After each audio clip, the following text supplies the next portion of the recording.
Literature करताना आपण जे दुय्यम तथ्य गोळा करतो तर तो पण डेटाच आहे, लक्षात घ्या.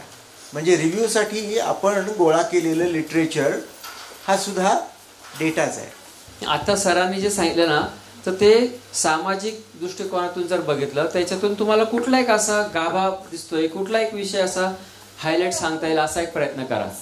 वंचित मुली दिसतात, वंचित समूहातील मुली. बर, ठीक आहे, वंचित मुली दिसतात.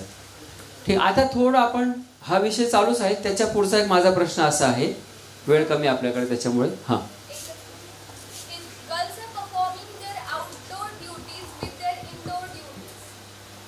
ठीक आहे, व्हेरी गुड. पण आता हे सांगा की हे जे असं फिल्म मध्ये बघितलेलं चित्र आहे हे आपल्या समाजात दिसतं का? असं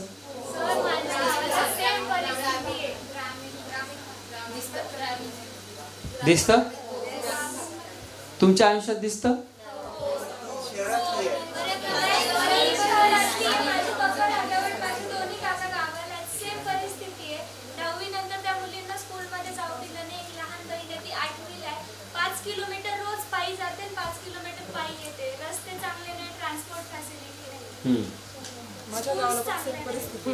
तुम्ही सांगा थोडं, माहित द्या इकडे.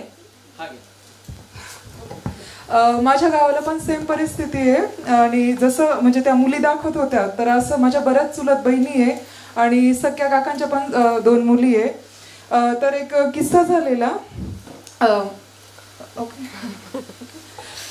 तर एक गोष्ट झालेली. माझी जी काकांची मुलगी आहे, मोठी मुलगी, माझ्या सख्या काकांची मुलगी, तर ती 10वीला होती आणि काही आता म्हणजे गावापासून आमचा जो मळा आहे तो 3 किलोमीटर असल्यामुळे गावातून जाताना काही मुलांनी काहीतरी कॉमेंट पास केल्या आणि ते गावात चर्चा झाली की बोललं वगैरे, म्हणजे माझ्या काकांच्या नावाने की याच्या मुलीला बोललं. तर मग अशा वेळेस काकांनी ठरवलं की आता हिला शाळेत नाही पाठवायचं. मग काका जे होते ते माझ्या पप्पांचं सुद्धा ऐकत नव्हते की पुढे शिकू दे वगैरे. कसे तरी तिने 10वीचे पेपर दिले. मग आम्ही सांगितलं की चांगलं स्थळ येण्यासाठी वगैरे कमीत कमी 12वी पास व्हायला पाहिजे. त्याच्यामुळे कसं तरी तिला 12वीचं शिक्षण तिने केलं आणि 12वी पास झालं आणि 18 वर्ष वय पूर्ण नसताना सुद्धा तिचं लग्न लावून दिलं काकांनी. कोणाचंच ऐकलं नाही आणि हे खूप जवळचं आहे आणि जी माझी तिच्यापेक्षा लहानी बहीण आहे तर तिला तर तिची तर 10वी पण नाही होऊ दिली. आज मी PhD करते पण मग ती परिस्थिती नाही हँडल करता आली एक प्रकारे जी माझ्या घरी झाली असं. तर मग हे सगळं सेम जे आहे तर ते सेम आहे. त्यातलं ट्रायबल गाव आहे माझं, जर सरांनी कदाचित ऐकलं असेल, वाघाड गाव आहे माझं दिंडोरी तालुक्यातलं. तर मग ही परिस्थिती एक प्रकारे जवळची आहे. बऱ्याचदा ही आपल्याला हँडल करताना येत ठरवून सुद्धा, जसं बऱ्याच जणांना वाटत असेल की बदल व्हावा पण तो आपल्याला करता येत नाही. ओके, धन्यवाद. तुम्ही फार तुमचा पर्सनल एक्सपिरियन्स शेअर केला, थँक्यू. असं आपल्याला जे चित्र दिसतंय आपल्या गावात, घरात, आपल्या फॅमिलीमध्ये आहे असं अजून कोणाला वाटतंय? कोण सांगेल? नवीन हात जरा वरती बघतोय मी, नवीन चेहरा. हां, तू सांग. हिने हात वरती केला होता. तूच मागे नको बघू. हां, माईक पास करा थोडा इकडे.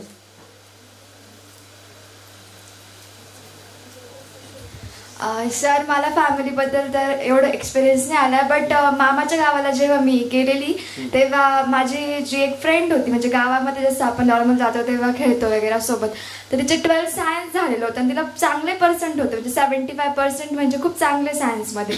तरी पण तिचं लग्न बळजबरीने लावलं आणि असे बरेच म्हणजे लहान मुलींचं लग्न लावतात. परत मी गावात पण आता बघितलं, ज्या मुली खूप लहान असतात त्यांचे पण आमच्या गावामध्ये लग्न लावतात. त्याच्यामुळे मी स्वतः तर कधी गावाला जातच नाही सिरियसली सर. कारण ते जेव्हा असं बघतात ना मुलं, त्यांना असं वाटतं की मुली फक्त लग्न करण्यासाठी किंवा त्यांचं फक्त हेच काम आहे, पण ते एज्युकेशनला एवढी इम्पॉर्टन्स नाही देत. आणि गावामध्ये एज्युकेशनची कमी आहे, कारण की नॉर्मल जे माझ्या मामांचे पण जे मुलं वगैरे आहेत ते आता 12th सायन्स जरी झालेले असतील, त्यांना जर आपण नॉर्मल क्वेश्चन्स विचारले तर त्यांना त्याचे आन्सर्स नाही सांगतात, का त्यांना एकदम नॉर्मल गोष्टी माहीत पण नसतात. तर मग एज्युकेशनची पण कमी तिथे आहे. थँक्यू. एज्युकेशनची नाही म्हणता येईल त्याला, दर्जा म्हणता येईल त्याला.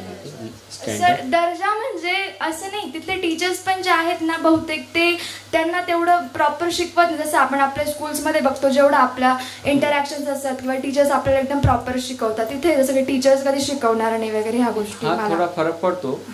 स्टँडर्डचा ट्युशन्सचा पण. करेक्ट. बरं, आता एक मुलगा झाला की एक मुलगा घेऊया आपण. मुलगाने कोणी हातवरती केला होता? हां हां. जे असतात सरकारी सोयी सुविधा असतात, पण ते महत्त्वाच्या योजना वगैरे जे महिलापर्यंत पोहोचत नाही. नाही, आता थोडं तुझ्या गावातलं किंवा तुझ्या जीवनातलं असं काही उदाहरण असेल तर ते सांग. ह्या फिल्मला धरून. लॉकडाऊन मध्ये सांगू का सर मी एक मोठं उदाहरण? सर थोडक्यात सांग पण. हो हा थोडक्यातच सांगतो सर. चनकापूर नाव ऐकलं असतं तुम्ही, बहुतेक डॅम आहे तिथं बघा. कळवण मध्ये. हो, कळवण मध्ये सर. तिथं आहे आश्रमशाळा म्हणून आहे एक, आणि सर तिथं जवळजवळ 8-9 किलोमीटरचं अंतर आहे आमच्यासाठी. आणि तिथनं सर रोज मुलं पायी जायचे. 3-4 महिने असं सत्र चालूच होतं लॉकडाऊन मध्ये. त्या मुलांनी एक पण दिवस शाळा बुडवली नाही. मी बघितलं मुलींनी बहुतेक मुलं तर दांड्या मारून द्यायचे, पण मुली रोज जायच्या सर. मी हे रोज बघितलं तिथं. ओके सर, हे खूप मोठं होतं. अजून हां हिला दे पुढची.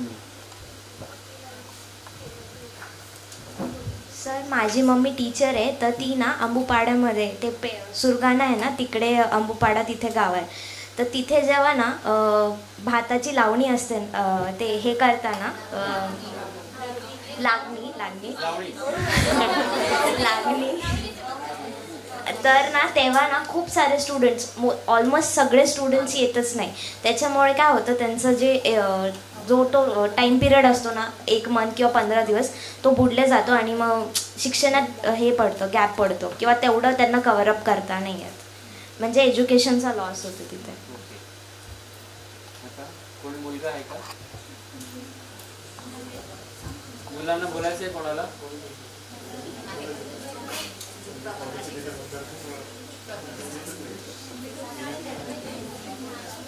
बोलायचंय? हां, त्यांना द्यायचं. बर, तुला पण देतो. मला माझ्या स्वतःच्या आयुष्यातलं एक उदाहरण सांगायला आवडेल. खरं तर मी माझी पर्सनल लाईफ कोणाला सांगत नाही, बट जस्ट टू तुम्हाला त्यातून काही मिळेल तर त्याकरिता मला हे सांगायचं आहे. माझ्या स्वतःच्या बहिणीचं लग्न 10वी पास झाली, तिचा रिझल्ट बाकी होता, तिची एक्झाम मार्चमध्ये झाली आणि मेमध्ये तिचं लग्न झालं. 15व्या वर्षी तिचं लग्न झालं. आणि अगदी आत्ता जर माझं एक्झाम्पल घ्यायचं, आम्ही तिघी बहिणी आहोत. दुसऱ्या बहिणीला थोडा वेळ दिला, 19व्या वर्षी तिचं लग्न झालं, कारण ती स्वतःचे खर्च स्वतः भागवत होती, काम करत होती. अँड थर्ड आहे मी. तर माझ्या बाबतीत असं झालं की मला पहिले तर 11वीलाच ॲडमिशन घेण्यास नकार होता, कारण की मी आगाऊ होती. कारण प्रत्येक गोष्टीत माझा प्रश्न असेल, मी कुठलीही गोष्ट जशीच्या तशी कधीच ॲक्सेप्ट केली नाही. मी नेहमी क्वेश्चन विचारायचे की का, असं तर का? कारण विदाउट एनी सायंटिफिक रिझन और without any proper reason behind that thing, I unable to accept that thing, because I am the new generation, I unable to accept that. So रडून गागून 10-12 दिवस जो काही रडगाणं झालं, त्याच्यानंतर मला इकडून तिकडून 11वीला ॲडमिशन भेटलं. त्याच्यानंतर झालं 12वी. असं मत होतं की 12वी करायचं. माझ्या सगळ्या आत्ता म्हणत होतं की 12वी करायचं आणि हिचं लग्न करून टाक. ठीक आहे, तर ते झालं. 12वीला चांगले मार्क्स पडले आणि ते काय झालं की माझ्यासोबतच माझी एक मैत्रीण होती, तिला सगळ्या सोयी सुविधा भेटल्या, क्लासेस भेटल्या, तरी पण तिला माझ्यापेक्षा 10% कमी होते. आणि ह्याच गोष्टीचा विचार करून माझ्या आईवडिलांनी ठरवलं की ठीक आहे बाबा, कुठेतरी काहीतरी कमवलं, जॉब पण केली, नाही काम पण सांभाळलं, हिचा अभ्यास पण सांभाळला, तर शिकू बा, ॲडमिशन घेऊन देऊ. कारण ॲडमिशनचे पैसे पण माझेच होते आणि त्यात महिंद्राची मला 8,000ची स्कॉलरशिप मिळाली होती त्याच वर्षी. सो माझ्या ॲडमिशनच्या पैशांचा तर काही प्रश्न नव्हता, म्हणून FYला मला ॲडमिशन भेटलं.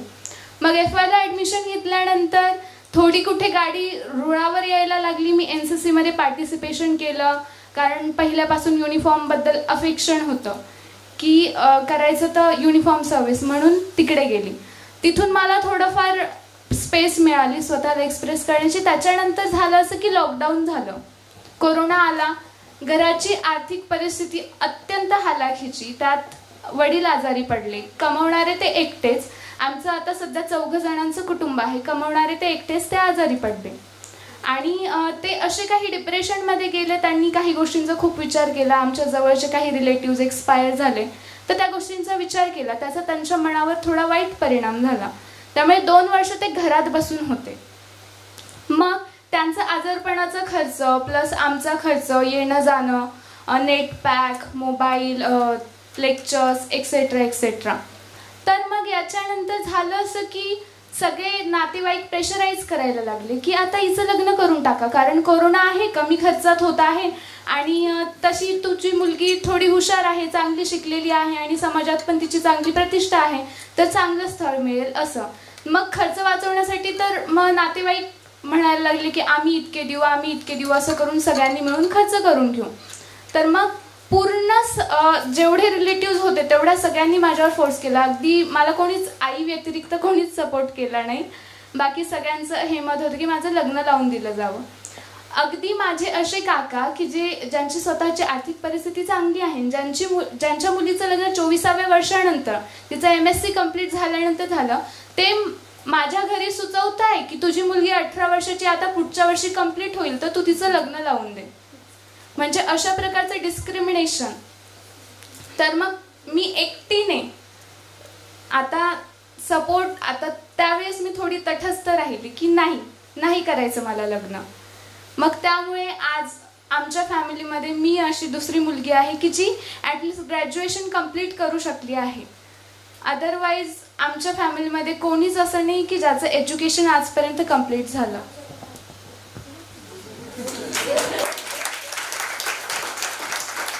ओके, ठीक आहे. तर खूप असं जर बघितलं आपण तर अजून खूप स्टोरी येतील, खूप जणांना सांगायचं वाटेल. आणि थँक्यू ज्यांनी आपल्या पर्सनल स्टोरीज ह्या ठिकाणी शेअर केल्या. आपल्याला आता वेळेचं बंधन आहे त्यामुळे थांबावं लागतंय. थोडक्यात मी जाता एवढं सांगेल की एक तर हा रिसर्चचा पार्ट तुम्हाला कळाला आहे. दुसरा जो होतो मीडियाचा पार्ट, येते लक्षात की एक 5 मिनिटाची किंवा 7 मिनिटाची फिल्म होती आणि आपण त्याच्यावर किमान जवळजवळ 1 तास चर्चा केली मागची. आणि ही फिल्म जर बघितली तर एक 5-5 मिनिटाच्या फिल्म होत्या, पण त्याच्यावरती आपण अनेक वेळ चर्चा करू शकतो आणि डायलॉग करू शकतो. तर हीच माध्यमांची ताकद आहे की जर मीडियाचा जर क्रिएटिव्हली आपण यूज जर केला तर आपण डायलॉग करता येतो. डायलॉगची संधी आपल्याला त्या ठिकाणी निर्माण होते. आपण ती निर्माण केली पाहिजे आणि त्याच्यावरती डायलॉग केला पाहिजे, एवढं मला सांगायचं आहे. असंच तुम्ही मीडियाचा जर क्रिएटिव्हली वापर जर केला तर तुम्ही पण क्रिएटिव्ह पर्सन बनाल. आणि जे रिसर्चचं तुमचं स्पिरिट आहे ते असंच तुम्ही जिवंत ठेवा. आणि त्याच्यामध्ये जर तुम्ही माध्यमाचा सहभाग जर घेतला, तुम्ही नक्कीच एक यशस्वी रिसर्चर बरोबर एक चांगले तुम्ही फॅसिलिटेटर पण होऊ शकतात, एक चांगले संवादक होऊ शकतात, अशी मी ग्वाही देतो आणि माझे 2 शब्द थांबवतो. धन्यवाद.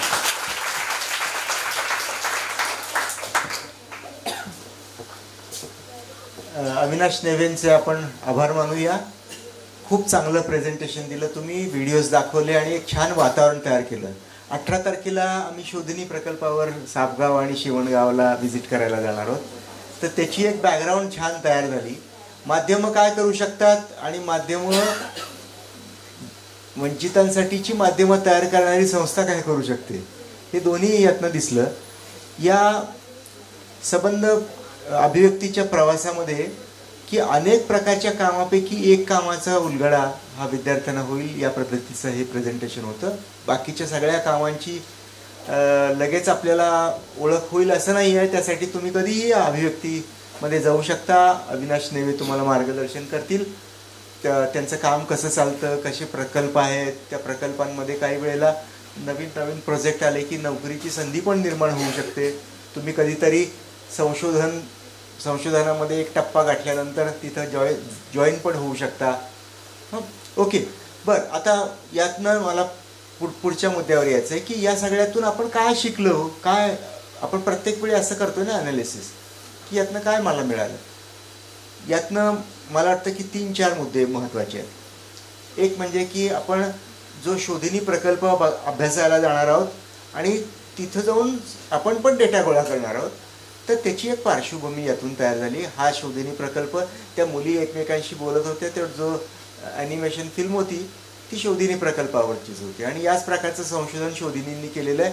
ते कसं केलेलं आहे हे आपण अभ्यासाला जाणार आहोत. ते दुसरा मुद्दा होता की आपण सामाजिक वास्तव, डेटा, यातनं काय डेटा मिळाला तुम्हाला, वास्तव काय दिसलं? जर आपण समजा शोधिनींचा प्रकल्प घ्यायचा आहे की शिक्षणातून आणि सामाजिक विकासातून वंचित राहिलेल्या मुलींच्या विकासासाठीचा हा प्रकल्प आहे आणि त्यामध्ये स्वतःच त्यांनी पुढाकार घेतलेला आहे. ॲक्शन रिसर्च, जर आपल्याला सुनील गंगावणे सरांनी सांगितलं ना ॲक्शन रिसर्च, तसं या मुलीने ॲक्शन रिसर्च केलेलं आहे. हां, तर ते आपल्याला लक्षात आलं, त्याची मेथोडॉलॉजी काय असते ती लक्षात आली आणि त्याच्या संबंधी एक वास्तव आपल्या आजूबाजू दिसतं आहे.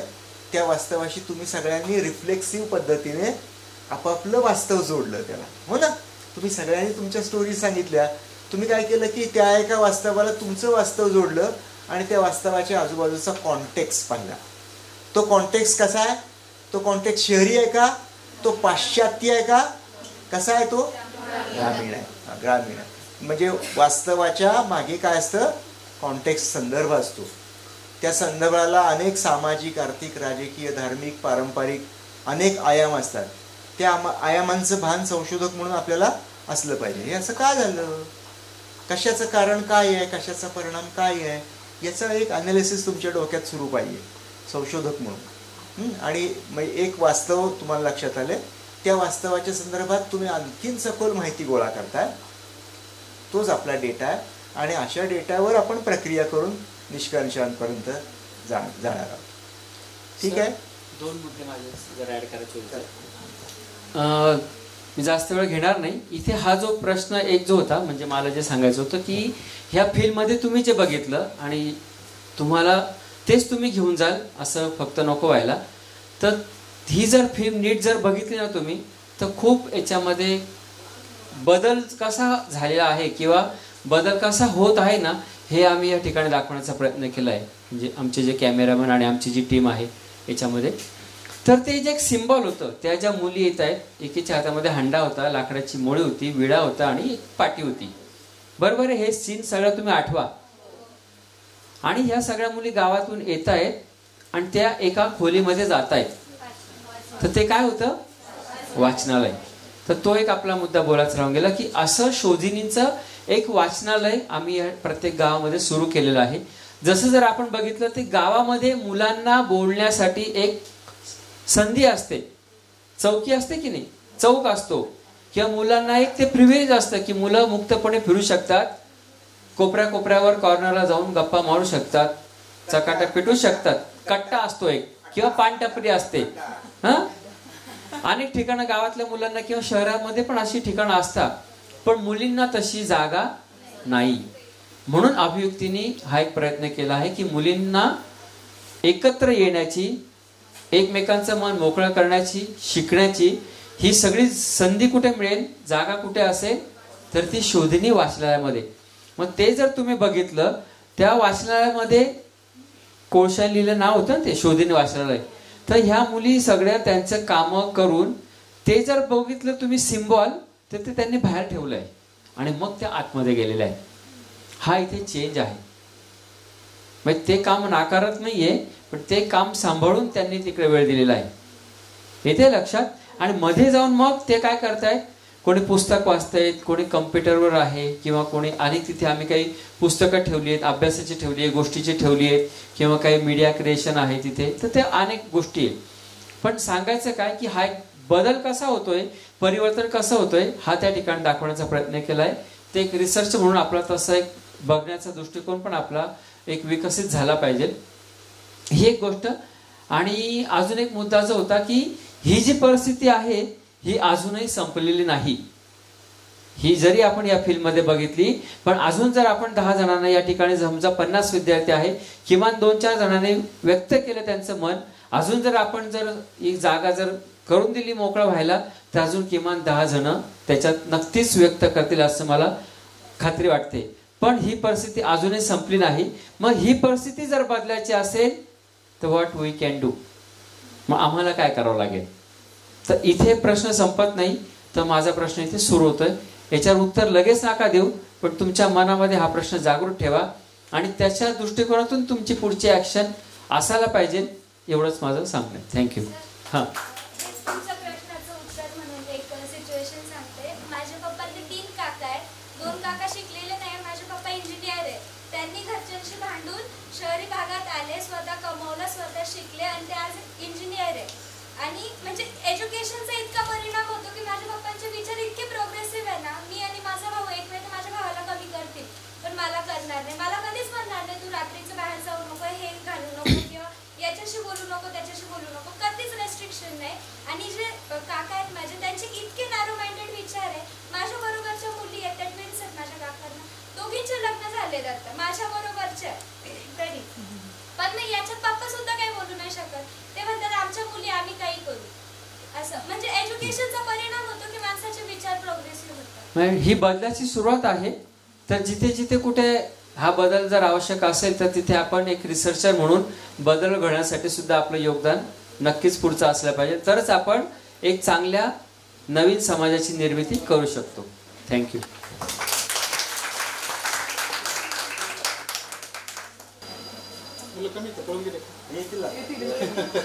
एकही मुलं सगळे सिन्सिअर.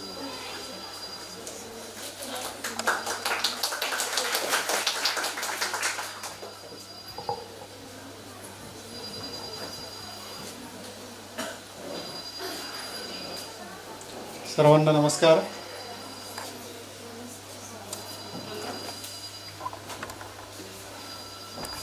या वर्कशॉपमध्ये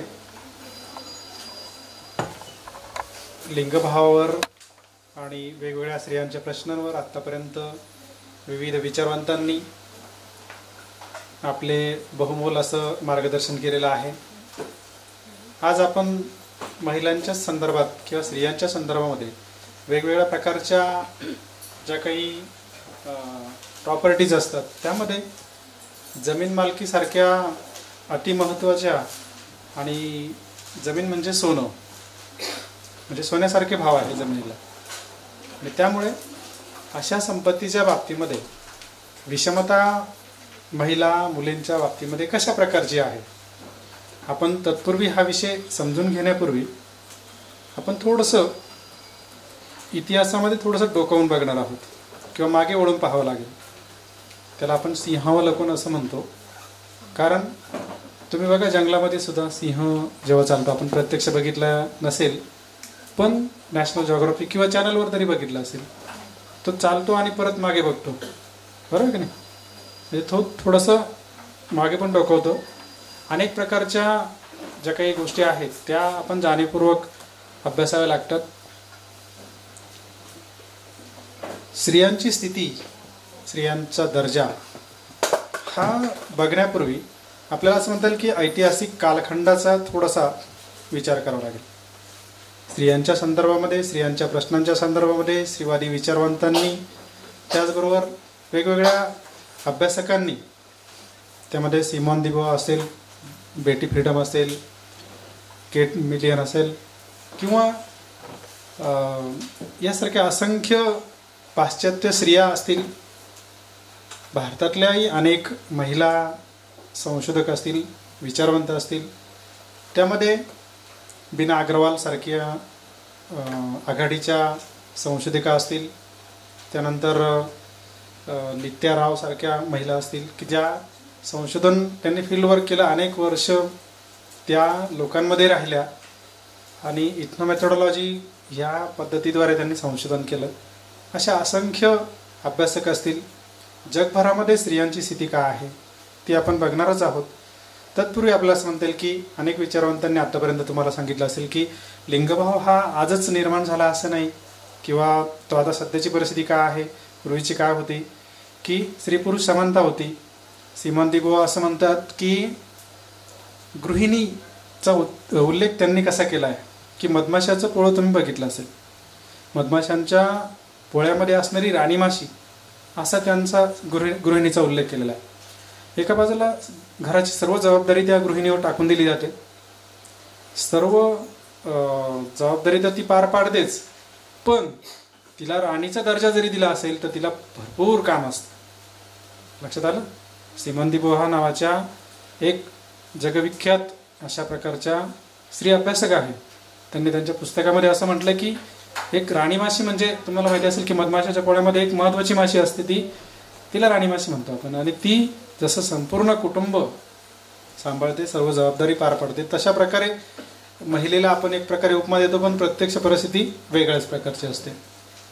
तिच्याकडून आपण काम करून घेतो. आपल्या सगळ्या दररोजच्या दैनंदिन व्यवहार जरी आपण बघितले तर सकाळी लवकर उठते आई, बरोबर की नाही, आणि सगळ्यात उशिरा झोपते आई, बरोबर की नाही. महिला सकाळी लवकर उठणं, घरातला स्वयंपाक करणं, कामाचा दुहेरी ताण म्हणजे घरातले काम. आणि आता तर वेगवेगळ्या प्रकारे आपण बघतो की घराची जबाबदारी, बाहेरचं समजा जॉब असेल, व्यवसाय असेल, तेही काम, आणि पुन्हा खाण्यापिण्याकडे दुर्लक्ष होतं.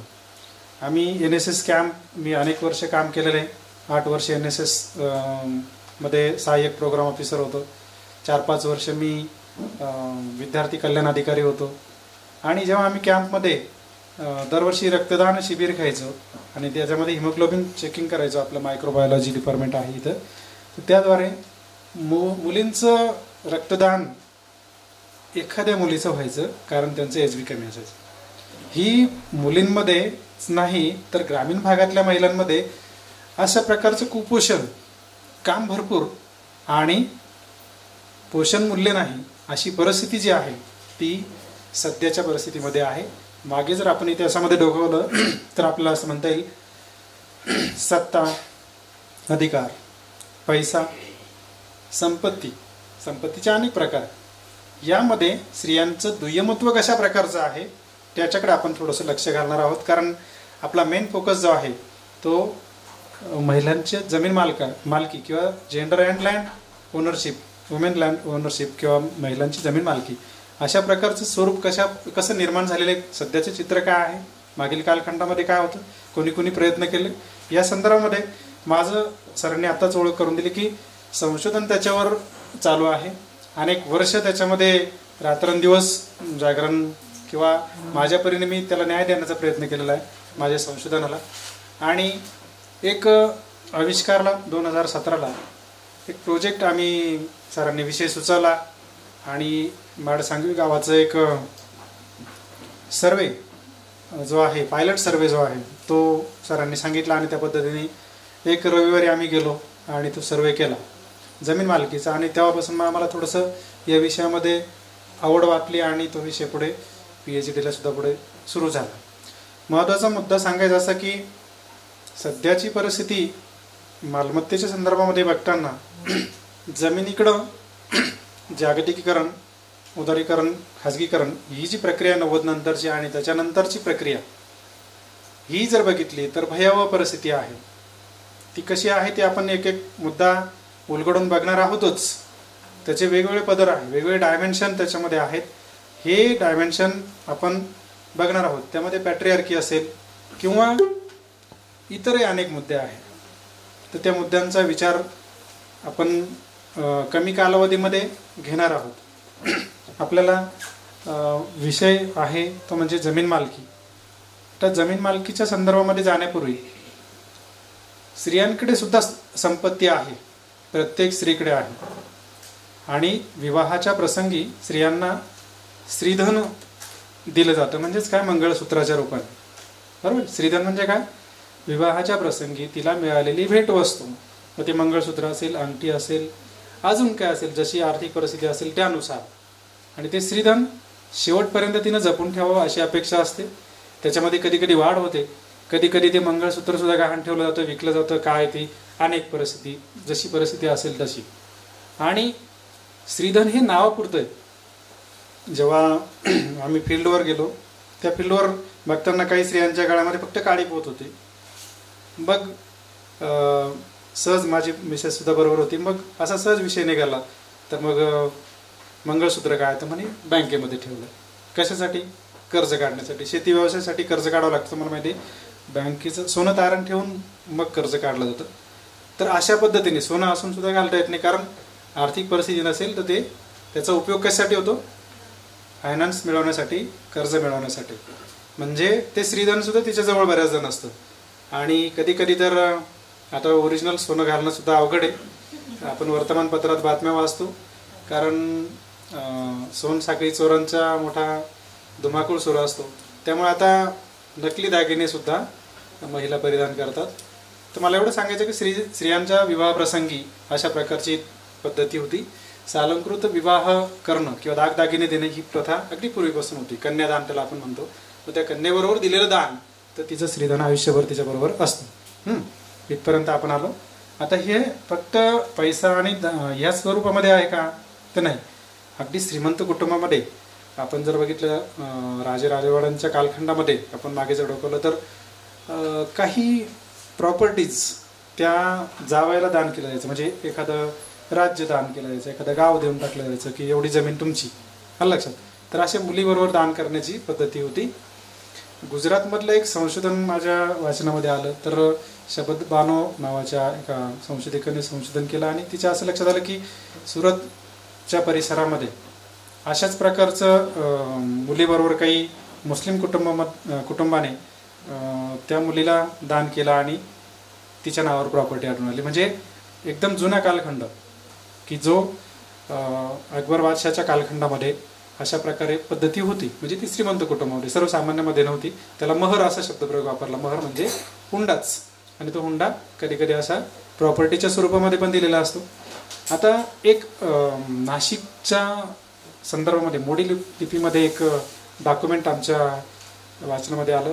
माझे आपले मित्र आपल्याच कॉलेजमध्ये मोडी लिपीचे जे अभ्यासक आहे रामनाथ रावळ त्यांच्या मदतीने आम्हाला काही मोडी लिपीतले डॉक्युमेंट्स त्या ठिकाणी मिळाले. आणि त्यामध्ये मेहेंदळे नावाची एक महिला आहे.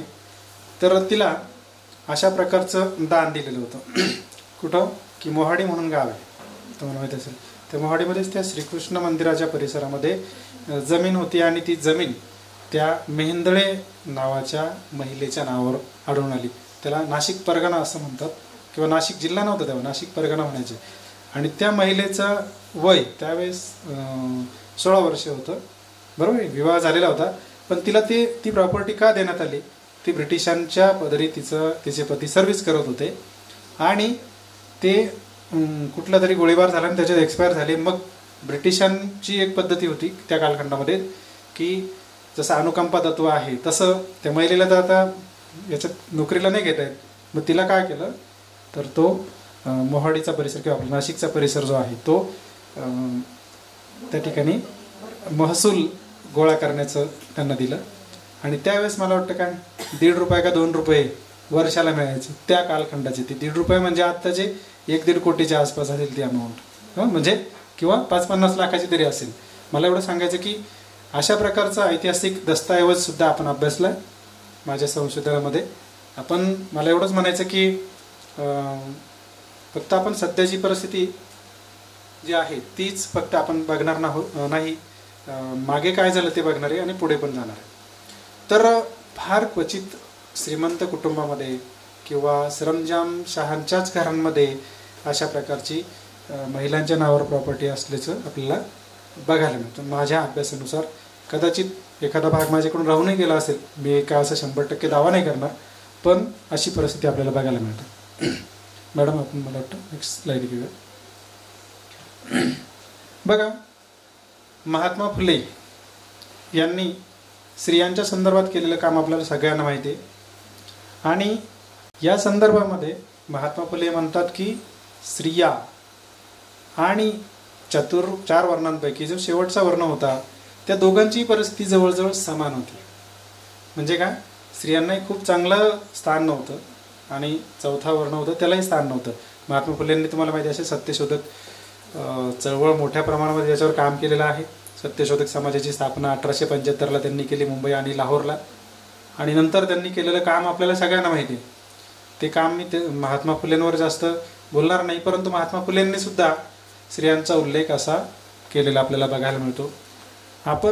मी मुद्दाम ते चित्र दाखवलेलं आहे की आजही ग्रामीण भागामध्ये जरी आपण म्हणतो गॅस सरकारमार्फत मोफत मिळत असला तरी हे छायाचित्र बघितल्यानंतर आपल्याला असं लक्षात येईल की अजूनही जंगलातून लाकूड तोडून आणलं जातं आणि स्वयंपाकासाठी पाणी तापवण्यासाठी आजही वापर केला जातो. आणि महिलांचे श्रम मोठ्या प्रमाणात आहे.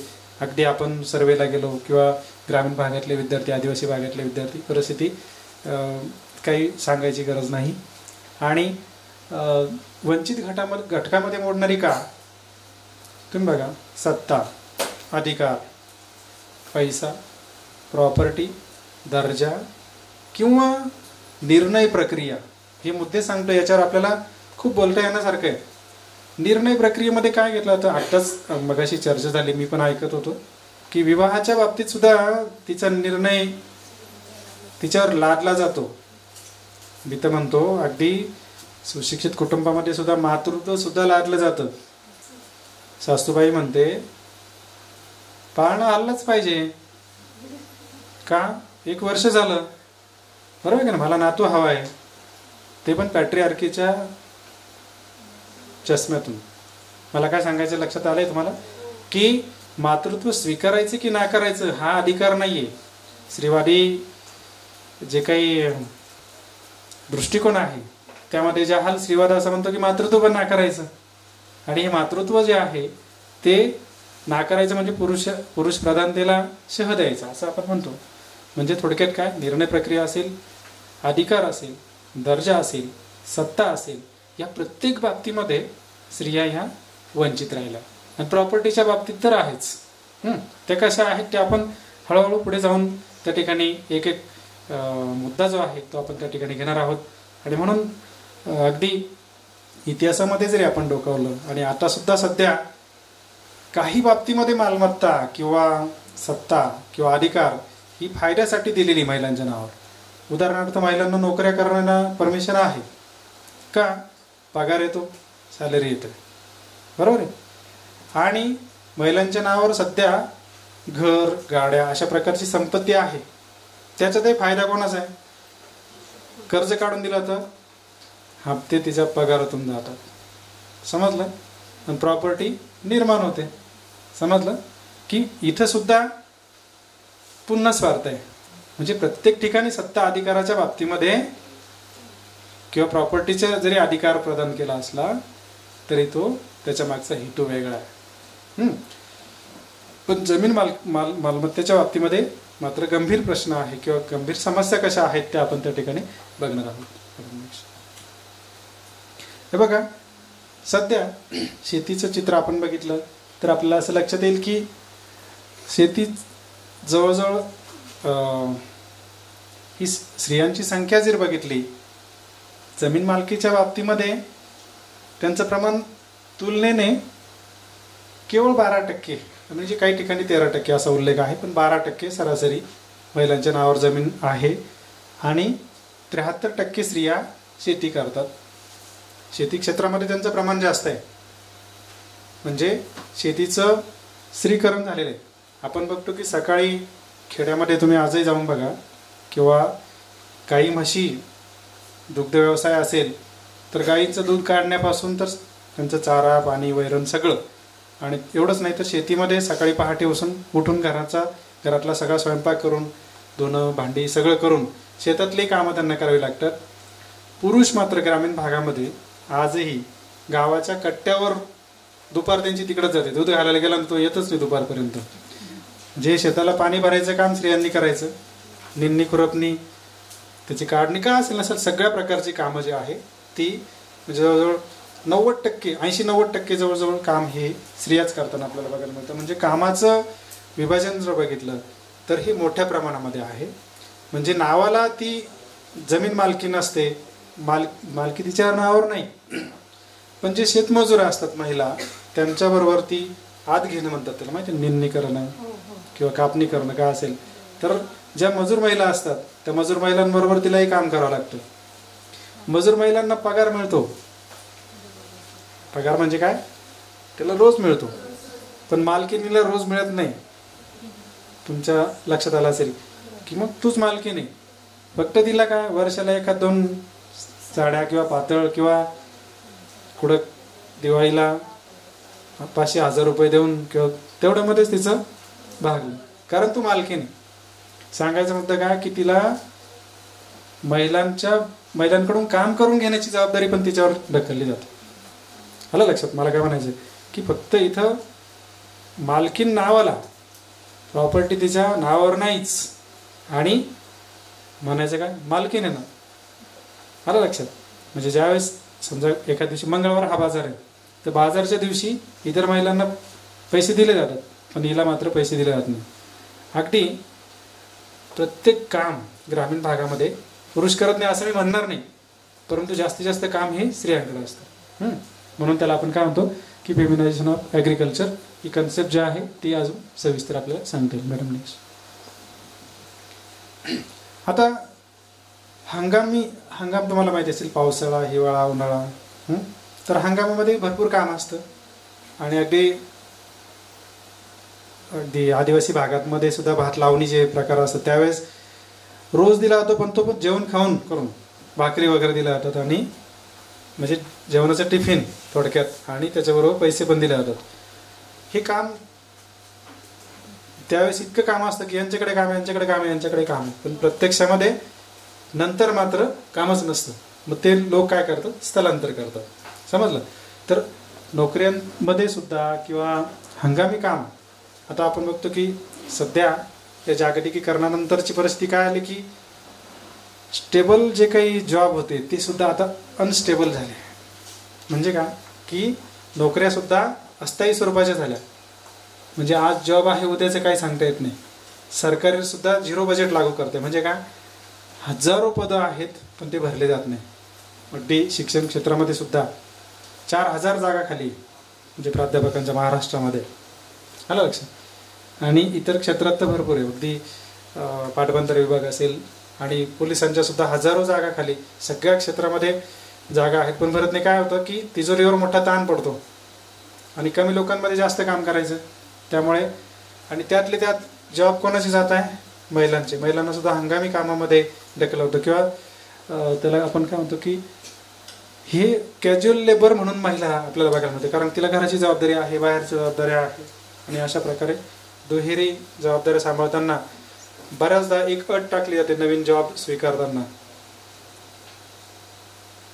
वॉन्टेड अशा प्रकारे जाहिरात येते आणि विवाहित नाही तर बॉन्ड लिहून घेतला 2 वर्षापर्यंत 3 वर्षापर्यंत तुम्ही अविवाहित असेल तर, विवाहित असेल तर लग्न म्हणजे जॉब दिला जात नाही. का की त्या ठिकाणी ती जॉब सोडण्याची शक्यता जास्त असते, अस्थिरता असते.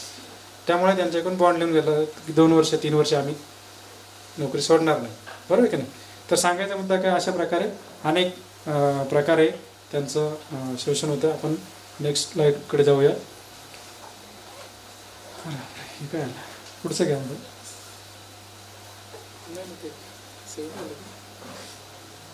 पुढे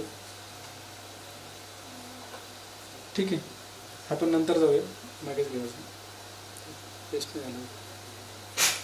जगभरामध्ये आपण प्रॉपर्टीच्या अधिक ही आकडेवारी जर आपल्याला बघितली तर आपल्याला असं लक्षात येईल की संपूर्ण जगामध्ये महिलांची मालमत्ता म्हणजे काही ठिकाणी 13%, झांबिया, कंबोडिया म्हणजे आफ्रिका 3ऱ्या जगातले देश आपण ज्याला म्हणतो किंवा दक्षिण गोलार्धातील, तर तिकडे सुद्धा जमिनीची मालमत्ता किंवा प्रॉपर्टीची मालमत्ता ही स्त्रियांच्या बाबतीमध्ये एकदम अत्यल्प आहे. भारतातली एकदम कमी आहे. एकच मुद्दा मला या ठिकाणी सांगायचा की ही आकडेवारी तुमच्या समोर ठेवायची आहे. फक्त थोडंसं नाही ते आकडेवारी राहिली आपली. तर सरासरी जगभरामध्ये आशिया खंडात तरी जमीन मालकी बऱ्यापैकी.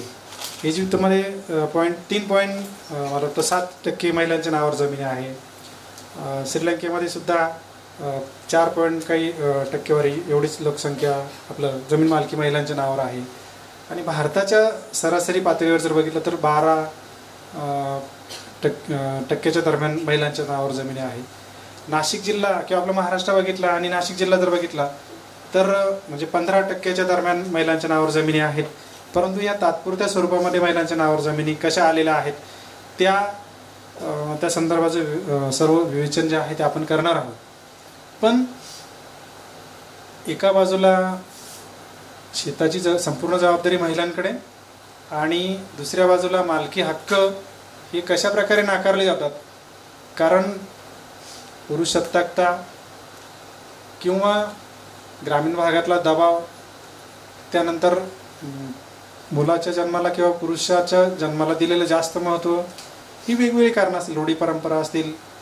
ह्या सगळ्यांचा जर एकंदरीत विचार केला तर आपल्याला असं लक्षात येईल की जमीन मालकी कमी ठेवण्यामध्ये हे अनेक घटक कशा प्रकारे कारणीभूत ठरतात या संदर्भातील काही जे मुद्दे आहेत ते आपल्याला या ठिकाणी अभ्यासायचे आहेत.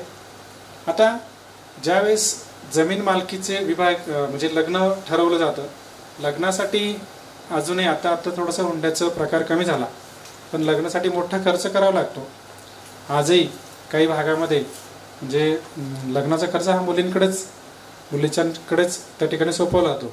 हुंडा असेल, बस्ता असेल, कपडे लत्त्यांचा सगळा, जेवणाचा खर्च सगळं हा मोठ्या प्रमाणात काही ठिकाणी तर ती फॅशन झालेली. म्हणजे अक्षरशः जमीन विकून लग्न केले जातात प्रतिष्ठेसाठी. मग त्यावेळेस काय सांगितलं होतं की ज्यावेळेस वाटण्या होतात की तुझ्यासाठी तुझं लग्न केलं, त्यासाठी एवढा पैसा खर्च केला, आता तुला जमीन मिळणार नाही. म्हणजेच का की सर्रास अशा प्रकारचे अधिकार हे नाकारले जातात. म्हणजे जमीन मालकी ही फक्त मुलगी, तुझं इथं काहीच नाही, तुझा सर्व अधिकार तुझ्या सासरी, माहेरी नाही, अशा प्रकारे तिला सांगितलं जातं. ज्यावेळेस आम्ही काही कथानकं घेतली त्यावेळेस आमच्या लक्षात आलं की अगदी आईसुद्धा म्हणते, तीसुद्धा पितृसत्तकतेची वाहक कशी असते की मुलीला जेव्हा त्या महिलेच्या नावावर जमीन मालकी आहे, तिला जर आपण प्रश्न विचारला की तुम्ही तुमच्या मुलीला जमीन देणार का, त्यावेळेस ती काय म्हणते की नाही, तिचं लग्न करून दिलं, तिचं सगळं व्यवस्थित आहे, तिला आता काही गरज नाही, वेळ काळाला आम्ही तिला मदत करू. पण प्रत्यक्षात ज्यावेळेस जमीन वाटायची त्यावेळेस तिला म्हटलं होतं की नाही, तुझा अधिकार नाही, तुला काय लागलं तर एखादा दागिना करून देऊ. हक्क सोडपत्र करून दिला होतं. हक्क सोडपत्र म्हणजे काय माहिती का की तुझा या जमिनीवर अधिकार नाही, म्हणजे थोडक्यात काय की तिची सही घेतली जाते आणि तिला त्या प्रॉपर्टीवर संपूर्ण अधिकार सोडावा लागतो आणि वाटण्या केल्या जातात. काही ठिकाणी काय केलं तर बळजबरीनं डुप्लिकेट सह्या मारल्या जातात. अशा ठिकाणी अशा काही 2-3 केसेस आढळून आल्या की त्या ठिकाणी ती भांडणं परत आता रिओपन झाली. म्हणजे काय कोर्टामध्ये चालू आहे केसेस की म्हणजे आमच्या एक जवळच्याच नातेवाईकाची एक केस आहे की बहीण आणि भाऊ अजिबात बोलत नाही, एकमेकांच्या लग्नाला नाही, एकमेकांच्या घरी नाही, काहीच नाही. कशामुळं की परस्पर वाटण्या करून घेतल्या आणि बहिणीची डुप्लिकेट दुसरीच महिला उभी केली, तिथंच सह्या करून घेतल्या. आलं लक्षात. तर असे काही प्रकार ग्रामीण भागामध्ये केले जातात. आणि सगळ्यात महत्त्वाचं की स्त्रियांच्या बाबतीमध्ये असं म्हटलं जातं की जी महिला प्रॉपर्टी किंवा जमीन मागत नाही ती संस्कारशील आहे. म्हणजे काय, तिने बापाचं नाव काढलं, बरोबर आहे का नाही, तिला जमीन द्यायची, जमीन मागितली नाही कारण ती संस्कारशील. आणि जी महिला जमीन मागते म्हणजे काय, तिला हावरट म्हटलं जातं, बरोबर आहे की नाही, तिला वेगवेगळ्या प्रकारची दूषणं लावली जातात. हे काय कारण याच्या मागे, तर हे वेगवेगळ्या प्रकारचे घटक मी तुम्हाला मागाशी सांगितले की ती प्रॉपर्टीचे अधिकार का नाकारले जातात की सक्का भाऊ सुद्धा म्हणतो की नाही, हिला जमीन नाही द्यायची, आता तिचा अधिकार सासरे. म्हणजे समसमान 1956चा कायदा असं म्हणतो की वडिलांच्या प्रॉपर्टीमध्ये महिलांना म्हणजे मुलींना महिलांना जे आहे तो अधिकार जो आहे तो समान आहे, मुलगा मुलगी समान. आणि त्याच्यामध्ये 2005ची जो सुधारणा कायदा झाला, या कायद्याअंतर्गत महिला मुलींना अगदी घर प्रॉपर्टी समान हक्क आहे, बरोबर आहे. पण आपल्याकडे काय केलं की पितृसत्ताकता इतकी मनावर बिंबवली की ती विचारायलाच नको. अगदी महिलासुद्धा ह्या पितृसत्ताकतेच्या वाहक कशा प्रकारच्या आहे की तुझं इथं काही नाही, तुझं सगळं सासरी, म्हणजे तुझं लग्न करून दिलं, तू फक्त पाहुणी म्हणून यायचं, बाकी तुझा हिशोब इथला संपला. आणि मग ज्यावेळेस प्रॉपर्टीच्या ज्या केसेस उभ्या राहतात त्या कशा प्रकारे, काही वेळेस काय होतं, 4 भाऊ आहे आणि 1 बहीण आहे, बहिणीचं लग्न झालंय पण आईवडिलांना म्हातारपणी सांभाळायचं कोणी, हा प्रश्न निर्माण होतो. मी काय म्हणतो लक्षात घ्या की समजा जावयाच्या घरी सासू सासऱ्यांना राहणं अवघड होतं, का होतं त्याला वेगवेगळी कारणं आहे. तर अशा प्रकारच्या काही केसेस आमच्या लक्षात आल्या की त्या ज्या महिला की जावयाच्या घरी किती दिवस राहायचं आणि मुलं म्हणतात की आज 4 दिवस त्याच्याकडे राहा, 8 दिवस त्याच्याकडे राहा, अक्षरशः आईवडिलांच्या सुद्धा वाटण्या झाल्या. त्याला कारण काय की असलेली प्रॉपर्टी त्यांनी मुलांच्या नावावर करून दिली. आणि मग मुली ज्या आहे, मुली संवेदनशील असतात आणि बऱ्याचदा काही मुली आईवडिलांचा सांभाळ करतात, बरोबर की नाही. तर अशाही प्रकारचे केसेस आपल्याला बघायला मिळतात. जमीन मालकीसारखा महत्त्वाचा प्रश्न जो आहे कोर्टातच केस जातात असं काही नाही. बऱ्याचदा खेड्यामध्ये पारावर काय बसते, पंचायत बसते, माहिती ना तुम्हाला. चर्चेचा विषय होतो की अमक्याच्या मुलीने केस लावली, अमक्याच्या मुलाने असं केलं. सगळी गावात चर्चा असते, अगदी बारीक सारीक, आणि ते अगदी चघळून त्याची चर्चा केली जाते आणि विशेष म्हणजे रंगवून सांगितलं जातं. तर महिलांच्या बाबतीमध्ये, मुलींच्या बाबतीमध्ये तर हे प्रश्न अजूनच गंभीर आहे. काही लोकांना काम नसतं, काही याचं काय चाललं, त्याचं काय चाललं, आणि पारावर तर बरेचसे निर्णय होतात आणि काही वेळेस प्रतिष्ठित व्यक्तींमार्फतही अनेक प्रश्न सोडवले जातात. आणि जमिनीचा मुद्दा, जमिनीचं भांडण कोर्टात जाऊ नये यासाठी सुद्धा प्रयत्न केला जातो. कारण घराणेशाही, सरंजामशाहीमध्ये घराणेशाही ही पद्धती आहे की घराण्याचं नाव जाईल, तुला लागलंच तर थोडे पैसे घे किंवा दागिने घे आणि आपली जमीन जायला नको, जमिनीचं तुकडीकरण व्हायला नको, यासाठी जाणीवपूर्वक प्रयत्न केला जातो. अनेक केसेस अशा आहेत की आईवडिलांची परिस्थिती एकदम चांगली आहे. काही आम्ही फील्डवर जेव्हा सखोल मुलाखती घेतल्या, काही कथानकांचं जेव्हा हे ऐकलं की आईवडिलांची परिस्थिती एकदम स्ट्रॉंग आहे, पण मुलीला अडचणीमध्ये मदत करायला सुद्धा ती तयार नाही. आलं लक्षात. अक्षरशः मोलमजुरी करणाऱ्या महिलासुद्धा त्या ठिकाणी आम्हाला बघायला मिळालं की मुलांच्या शिक्षणासाठी, भविष्यासाठी आम्हाला जमीन मिळाली असते तर बरं झालं असतं, बरोबर की नाही. हा तिचा अधिकार असूनही तिला अधिकार तो नाकारला जातो. तो नाकारणं हा वेगळ्या प्रकारचा भावना, वेगळ्या प्रकारची भावना. कायदा आहे पण तो कागदावर आहे, प्रत्यक्ष अंमलबजावणी शून्य. अगदी नाशिक जिल्ह्याची पार्श्वभूमी जेव्हा आम्ही बघितली की सगळ्यात कमी जमीन मालकी आम्हाला निफाडसारख्या तालुक्यामध्ये आढळून आली. म्हणजे निफाडमध्ये आपण म्हणतो ना प्रगत कोणत्या बाबतीमध्ये की बागायती एरिया वगैरे आहे आणि जमिनीचे भाव तुम्हाला माहिती आहे की काही 30 लाख 40 लाख रुपये बिघापर्यंतच जमिनीचे भाव त्या ठिकाणी आहेत. अगदी नांदगाव आणि त्र्यंबकेश्वर तालुक्यामध्ये सुद्धा जमीन मालकी चांगल्या प्रकारे आढळून आली. सिन्नरमध्ये चांगल्या प्रकारे आहे, मालेगावमध्ये चांगली आहे. या ठिकाणी जमीन मालकी जास्त असण्याचं कारण काय? तर हे कारण असं आहे की हा भाग थोडासा नाही म्हटलं तर दुष्काळी आणि त्यामुळे कदाचित वेगळी भावना असेल, जाऊ द्या, बरोबर की नाही. आणि दुष्काळी भागातले लोक तुम्हाला माहिती असेल की जॉबच्या बाबतीमध्ये अगदी चांदोड तालुका घ्या, सिन्नर घ्या, की त्यांना माहिती पावसाच्या याच्यावर काही शेती होणार नाही आणि ते काही शेतामध्ये जास्त जीव घालत नाही. असं माझा एक स्वतःचं मत आहे, कदाचित चुकीचं असेल काही माहीत नाही मला, पण ते चिकाटीनं कुठला तरी जॉब स्वीकारायचा, कारण उपजीविकेसाठी पर्याय नाही आणि म्हणून कदाचित असं असावं. दुसरा अजून एक मुद्दा आपल्याला असं सांगता येईल की जमीन मालकीच्या बाबतीमध्ये वडिलांची बऱ्याचदा इच्छा असते, परंतु भाऊ जो आहे तो म्हणतो की नाही, ही आमची जमीन आहे, मला मिळाली पाहिजे, मलाच मिळालं पाहिजे. अगदी घरामध्ये सुद्धा प्रत्येक बाबतीमध्ये भावाचे जास्त लाड होतात, बरोबर की नाही, त्याच्याकडे जास्त लक्ष असतं. बहीण भावंडांचं भांडण झालं तरी बहिणीला रागवलं जातं. म्हणजे अगदी लहानपणापासून लिंगभाव असा मनावर बिंबवलेला आहे आणि हा बिंबवण्याच्या पाठीमागची कारणं वेगवेगळ्या प्रकारची. त्यामुळे काय होतं की मलाच मिळालं पाहिजे, माझ्याच हक्काचं आहे, माझ्याच बापाचं आहे. दोनही बहीण भावंड एकाच कुटुंबामध्ये एकाच आईवडिलांच्या पोटी जन्माला आलेले, तरीसुद्धा अशा प्रकारचा भेदभाव त्या ठिकाणी बघायला मिळतो. आणि ही पार्श्वभूमी जी आहे ती वेगवेगळ्या प्रकारची आहे. आपण थोडीशी आकडेवारी बघूया, थोडंसं एक वेगळी PPT आपण बघूया, त्याशिवाय आपल्याला पुढे जाता येणार नाही. 2 मिनिटं.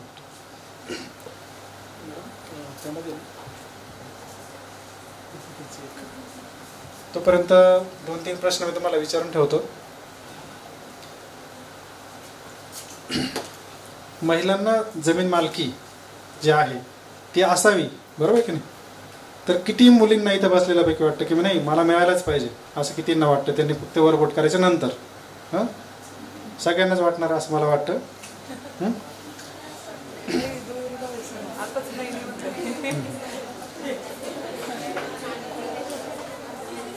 दुसरं आपल्याला असं सांगता येईल की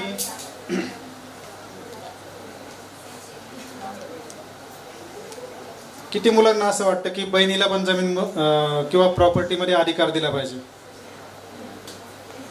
फक्त 5च. 6 जण. आणि किती मुलींना असं वाटतं की बहिणीला सुद्धा आपण वाटा दिला पाहिजे, बहीण असली तरी? बहिणीला. आणि मला एक सांगा, किती मुलींना असं वाटतं की आई वडिलांच्या प्रॉपर्टीमध्ये आपण काहीच हक्क घेतला नाही पाहिजे किंवा प्रॉपर्टीमध्ये अधिकार मागितला नाही पाहिजे? 5. मागायचंच नाही.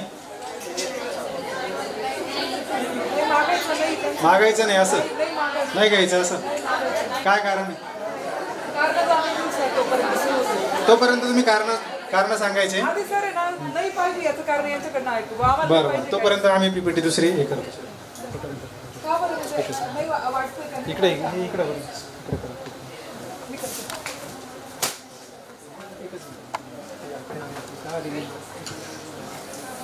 उभी राहा.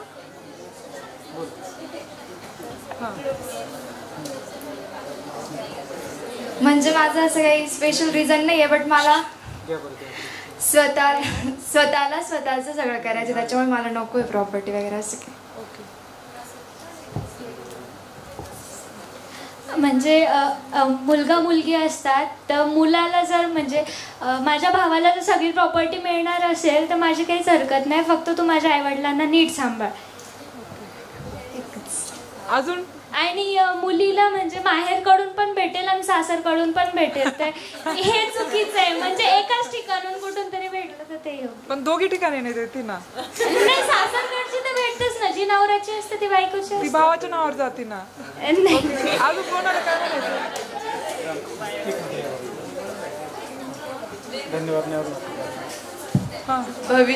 भविष्यात जर फायनान्शियल प्रोग्रेस चांगली असेल तर नाही मागणार. काय काय आवाज नाही आला. बाकी भविष्यात जर पगार म्हणजे चांगली पोस्ट वगैरे असेल तर आईवडिलांना कशाला त्रास द्यायचा, म्हणजे त्यांना पण नको का काय दोघांनी जर पाहिलं तर. ओके. अजून मॅम मला असं वाटतं की जर ते स्वतः त्यांच्या कष्टाने त्यांनी जर ते कमवलंय तर त्याच्यावर फक्त त्यांचा हक्क आहे, म्हणून मग नको. हां, मला असं सांगायचं आहे की बहिणीला जमीन द्यायला पाहिजे, कारण जरी बहिणीला 2 ठिकाणी भेटत असेल, पण जरी तिच्या नवऱ्याची बहीण पण असू शकते ही जमीन मागणार, म्हणजे अशी ती चक्र आहे, तो एक सायकल आहे, रिसायकल, तो असाच चालणार आहे. अजून ती तिकडे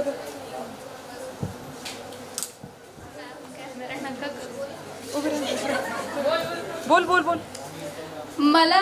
मी माझ्या आईवडिलांच्या जमिनीमध्ये हिस्सा घेईल, तो या कारणासाठी, कारण माझ्या बहिणी नाही घेणार आणि मी जरी घेतला, माझी इच्छा आहे की माझ्या आईवडिलांना सांभाळावं आणि त्याचं एक प्रोत्साहन म्हणून ती जमीन मला नकोय. कारण उद्या जर माझ्या भावाने माझ्या आईवडिलांना नाही सांभाळलं तर भविष्यात मला त्यांच्यासाठी त्यांनी ते स्वतःसाठी काही नाही ठेवणार, सगळं मुलांच्या नावावर करतील, तर मग त्यावेळेस मला ते त्यांना परत देण्यासाठी मदत होईल आणि जर त्याने त्यांना सांभाळलं तर त्याला ते परत देऊन टाकेल. अजून कोणाला काय बोलायचं? इकडे माईक द्या बरं, तिकडे बोलायचं. माईक पास करा.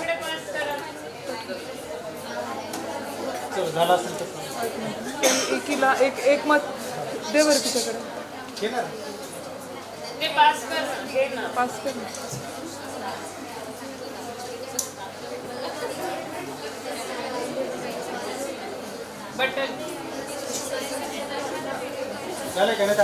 जर 2 अपत्यांना 2 मुलीच असतील तर त्यांच्या म्हातारपणासाठी तर त्यांना ती प्रॉपर्टी पुरेशी असते, मग त्यांनी त्यांच्या मुलीपर्यंत ती देऊ नये असं माझं मत आहे.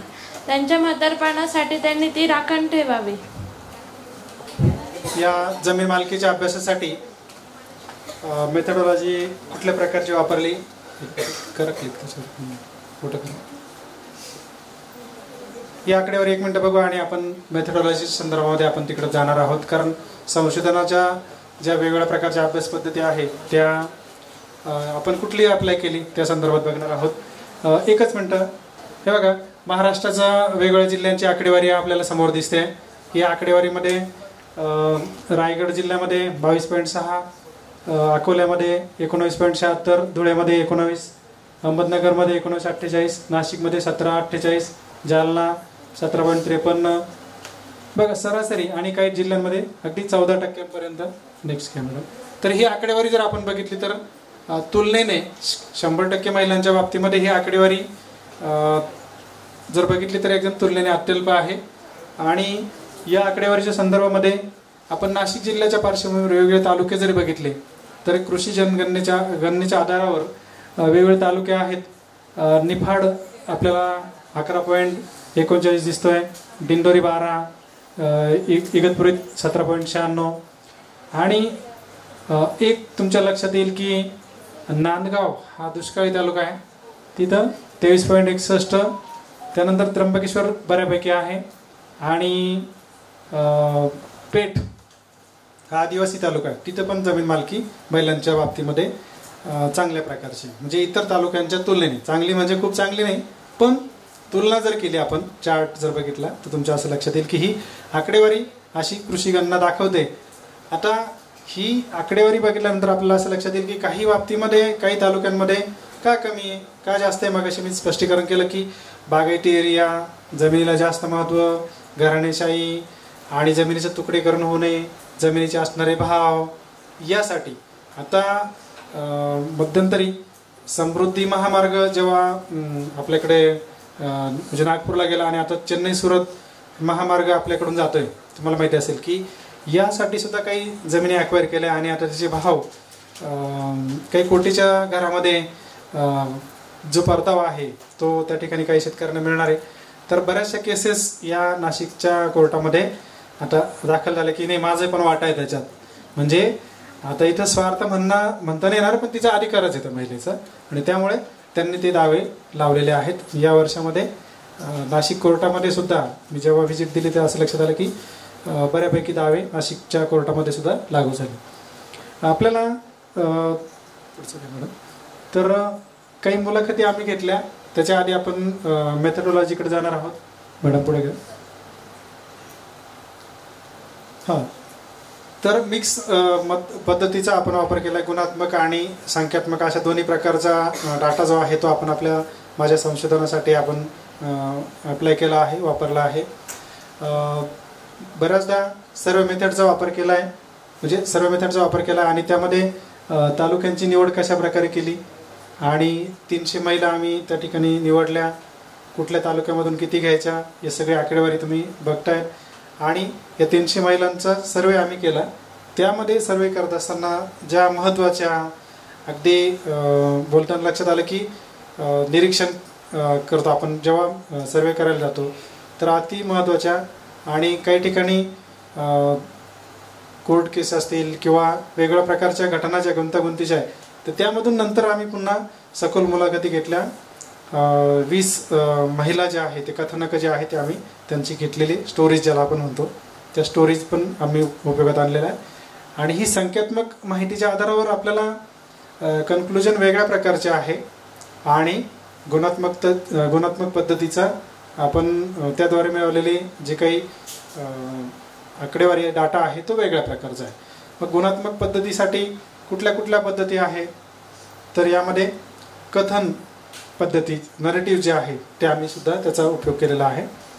आणि सखोल मुलाखती घेतल्या आणि त्या महिलांच्या मुलाखती घेतल्यानंतर जमीन मालकीच्या संदर्भात जमीन मालकी असणाऱ्या, जमीन मालकी मिळवणाऱ्या आणि जमीन मालकी मिळवू इच्छिणाऱ्या म्हणजे अशा वेगवेगळ्या प्रकारच्या महिलांचा त्याच्यामध्ये समावेश आहे.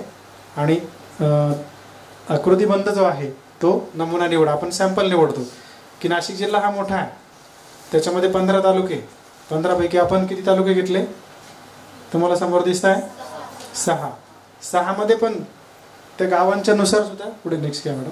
गावं कसे निवडले मॅडम पुढे घ्या त्या आधीचा राहिलं चार्ट. तर गावांचा आकडे जरी आपण बघितले तर समजा दिंडोरीमध्ये 158 ग्रामपंचायती आहे, त्यापैकी आम्ही 6 गावांची निवड जी आहे ती केली. त्र्यंबकेश्वरमध्ये 125 आहे, त्यापैकी 4, नाशिकमध्ये 64 ग्रामपंचायती आणि एकंदरीत म्हणजे असे 40, 60, 40, 40, 40, 50, 50, 60 अशा 300 प्रकारच्या महिला निवडल्या. आणि त्याच्यामध्ये दिंडोरी तालुक्यामध्ये वणी, समजा परमोरी, अवनखेड, लखमापूर, मावडी, आंबेडिंडोरी अशा गावांमध्ये महिलांची निवड केली. निफाडमध्ये सुद्धा 6 गावं निवडले, म्हणजे त्या पोर्शनमध्ये गावांची निवड करण्यात आली. नाशिकमध्ये आम्ही माडसांगवीचा अभ्यास केला होता सर्वेमध्ये, मग ते गाव आम्ही पुन्हा त्या ठिकाणी निवडलं. मखमलाबाद, आडगाव, शिलापूर, लाखलगाव, सय्यद पिंपरी. त्र्यंबकेश्वर, शिरसगाव, वाडोली, आंबोली, पिंपळद. इगतपुरीमध्ये सुद्धा वाडीवरे, त्यानंतर पिंपळद, टाकेत, मोरंबी, कोटी. सिन्नरमध्ये पांगरी, सिन्नर, कीर्तांगळी, वडांगळी, नायगाव, जायगाव यासारखी गावं जी आहे ती निवडली. आता बऱ्याचदा या अभ्यासामध्ये आपण जे रिसोर्स वापरले, म्हणजे अगदी आशिया खंडाचा अभ्यास करणारे बीना अग्रवाल असतील किंवा नित्याराव असतील, यांची सुद्धा आकडेवारी आपण त्या ठिकाणी घेतलेली आहे. जमीन मालकीच्या संदर्भामध्ये त्यांचे निष्कर्ष कशा प्रकारचे आहे, आपले काय वेगळेपण आपल्या त्या ठिकाणी का आहे ते सुद्धा आपण या ठिकाणी घेतलेलं आहे.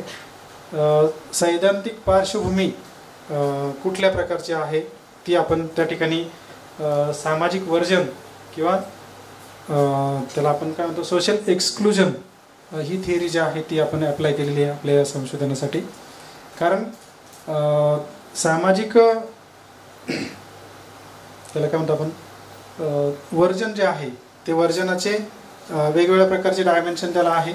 त्यामध्ये उदाहरणार्थ हक्क आणि संधी प्राप्त करण्यातील वर्जन असेल, जमीन मालमत्ता प्राप्त करण्यातील वर्जन असेल, सामाजिक सहभागाला नकारात्मकरित्या प्रभावित करणारं वर्जन असेल, किंवा प्रमाणक एकसंगतीला प्रतिरोध करणारं वर्जन असेल. आता बघा, जमीन मालकी मिळवणं हा त्या महिलेचा हक्क आहे, परंतु हा हक्क सुद्धा तिला नाकारला जातो, त्यापासून तिला वर्जित ठेवलं जातं वेगवेगळ्या प्रकारे. म्हणजे एक उदाहरण सांगतो तुम्हाला की खाईल तर तुझा भाऊच खाईल, हो, दुसरा कशाला, म्हणजे तुला भाऊ नकोय का, बरोबर आहे का नाही, तुझा भाऊच आहे, अशा प्रकारे तिला भावनिक आव्हान साथ घातली जाते आणि त्यामुळे त्याच्याकडून हक्क सोडपत्र करून घेतला जातो. म्हणजे हक्क आणि त्याला काय म्हणतो आपण अधिकार त्यातून तिला वर्जित केलं जातं आणि जमीन मालकी तिच्याकडून काढून घेतली जाते.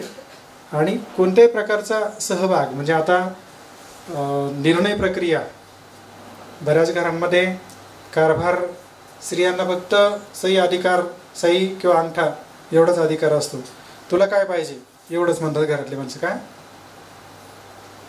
म्हणजे ज्यावेळेस महत्त्वाचा आर्थिक विषय येतो त्यावेळेस तिला जाणीवपूर्वक दूर ठेवलं जातं.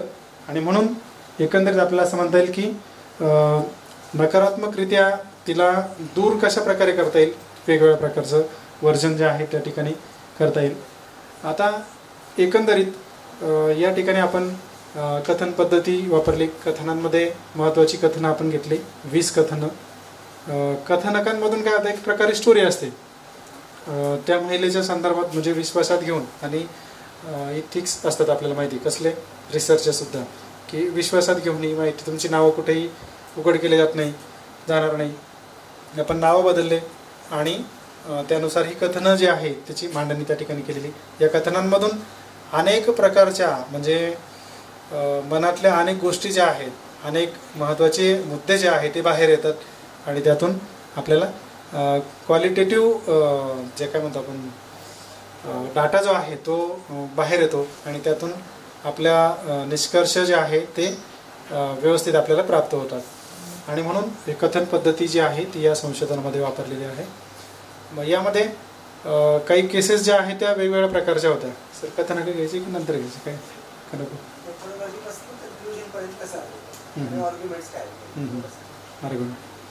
तर एकंदरीत आता हा विषय थोडासा मोठा आहे, त्यामुळे आपल्याला थोड्या वेगळ्या प्रकारे येणार आहोत की जमीन मालकीच्या संदर्भामध्ये वेगवेगळ्या प्रकारची जे काही महत्त्वाचे इश्यूज आहेत ते इश्यूजमध्ये आपल्याला नाशिक जिल्ह्याची पार्श्वभूमी याला आहे या संशोधनाला, आणि तृणमूल पातळीवरचं किंवा ग्रासरूट लेवलचं संशोधन आहे, आणि त्यामुळे या ठिकाणी जमिनीचा आकार, आपलं जे काही त्याला काय म्हणतो आपण उद्दिष्ट ऑब्जेक्टिव्ह जे आहे जमीन मालकीचा आकाराचा अभ्यास करणं, हा आकार कशा प्रकारचा आहे, क्वालिटेटिव्हमधून आणि क्वांटिटेटिव्हमधून कशा प्रकारे आकडेवारी समोर आली ती आपण या ठिकाणी बघणार आहोत. एकंदरीत कृषी जनगणनेच्या आधारावर जर बघितलं तर नाशिकमध्ये 77.77 इतकी जमीन मालकी पुरुषांच्या नावावर होती आणि 22.23% एवढी जमीन मालकी महिलांच्या नावावर होती. आणि सरासरी नाशिक जिल्ह्यामध्ये परत जर आकडेवारी बघितली तर 15.3%, आणि आपण ज्या नमुना निवडला 300 महिलांचा त्यामध्ये जर बघितलं तर आकडेवारी खूप चांगली दिसते, ती म्हणजे कोणती 46.33%. पण ही थोड्या कालावधीसाठी आली. म्हणजे काय की बऱ्याचदा काही त्याला काय म्हणतो आपण कर्जमाफी आली ती मध्ये 72,000 कोटी रुपयांची केंद्र सरकारची. म्हणजे माडसांगवीचा आम्ही जेव्हा अभ्यास केला त्यावेळेस असं लक्षात आलं की जमिनीत अल्पभूधारक असतील तर त्यांना थोडंसं फॅसिलिटी मिळतात. तर या अल्पभूधारकांसाठी म्हणजे जमीन जास्त असेल तर ती वाटण्या केल्या जातात. मग बायकोच्या नावावर कर, आईच्या नावावर कर, अशा प्रकारे या जमीन वाटल्या गेल्या, आणि त्यामुळे ही आकडेवारी आपल्याला तात्पुरत्या स्वरूपामध्ये सरकारी योजनांचा फायदा मिळवण्यासाठी त्या ठिकाणी आलेली बघायला मिळते. आणि परत थोड्या दिवसामध्ये त्या पुन्हा मुलांच्या नावावर किंवा बऱ्याचशा जमिनी ज्या आहे पतीच्या निधनानंतर त्या महिलेच्या नावावर आलेल्या आहेत. त्यामुळे हा आकडा जरा फुगीर वाटतो किंवा मोठा वाटतो, पण प्रत्यक्षामध्ये एवढा आकडेवारी नाही, कारण ती आकडेवारी बदलती आहे. ठराविक कालावधीनंतर ती पुन्हा पुरुषांकडे जी जमीन मालकी येणार आहे, हे पहिलं निष्कर्ष आपल्या संशोधनाचा आहे.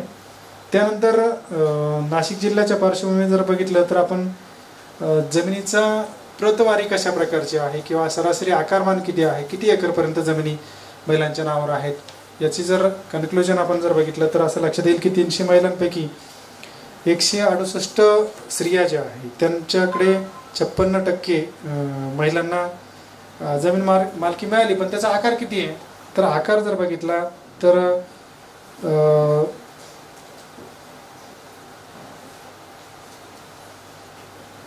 आकार एकदम लहान आहे. 3 ते 3 एकरपर्यंत जमीन सरासरी आहे, काहींना 2.5 काहींना 2. तर हे आकारमान 3 एकरपर्यंत आहे सरासरी. त्यानंतर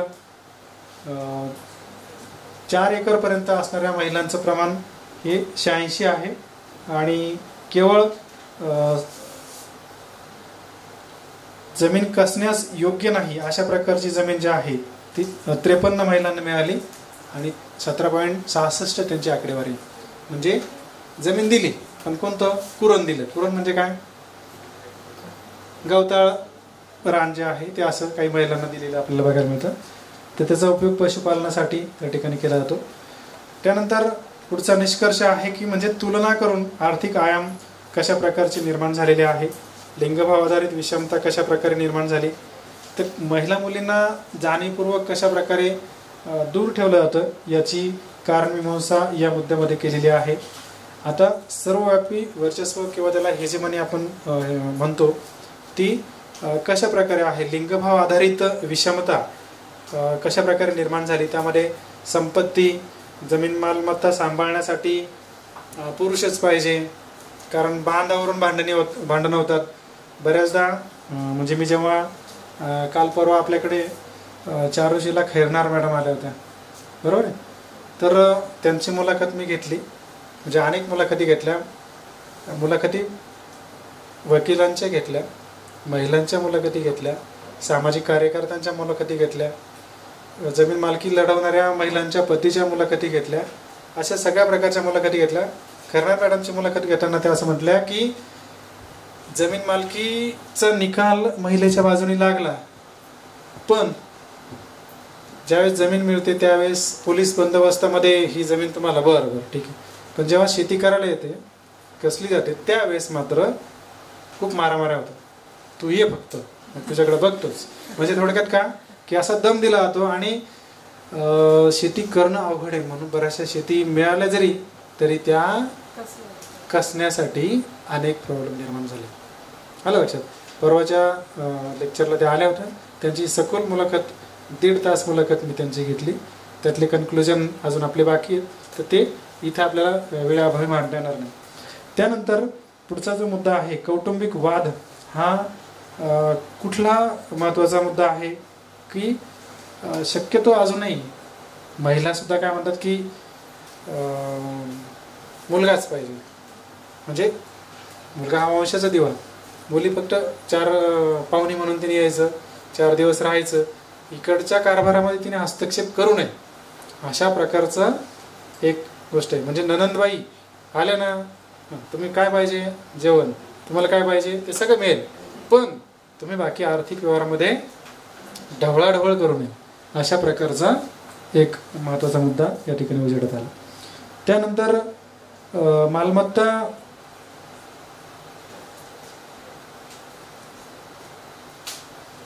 या वेगवेगळ्या कारणामुळे जमीन मालकीची जी काही आशा आहे काही महिलांना होती, परंतु त्यांनी वेगवेगळ्या कारणाने सोडलेली आहे. ती कशा प्रकारे ते आपण बघणार आहोत.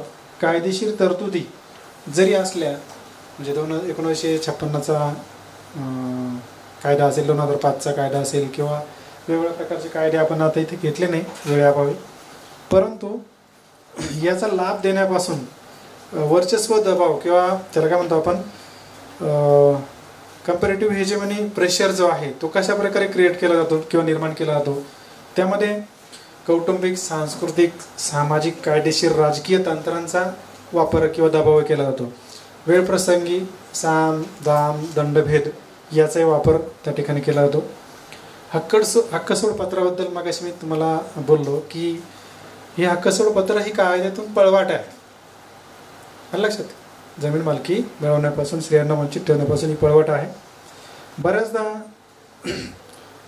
आमच्या संशोधनामध्ये 39.37% महिलांनी माहेरच्या जमिनीवरचा अधिकार हक्कसोड पत्राने सोडून दिला. ही आकडेवारी एवढ्यासाठी आपल्याला सांगायची की महिलांना संधी होती ही, परंतु ती संधी का सोडली, त्याला हे वेगवेगळ्या प्रकारचे आयाम जे आहे, सामाजिक, सांस्कृतिक, कायदेशीर, या सगळ्या कायदेशीर तर आहेच, पण कौटुंबिक, कुटुंबाची प्रतिष्ठा धुळीला मिळवणार आहे का काय तू, अशा प्रकारे तिला सांगितलं जातं, सुनावलं जातं वेळोवेळी.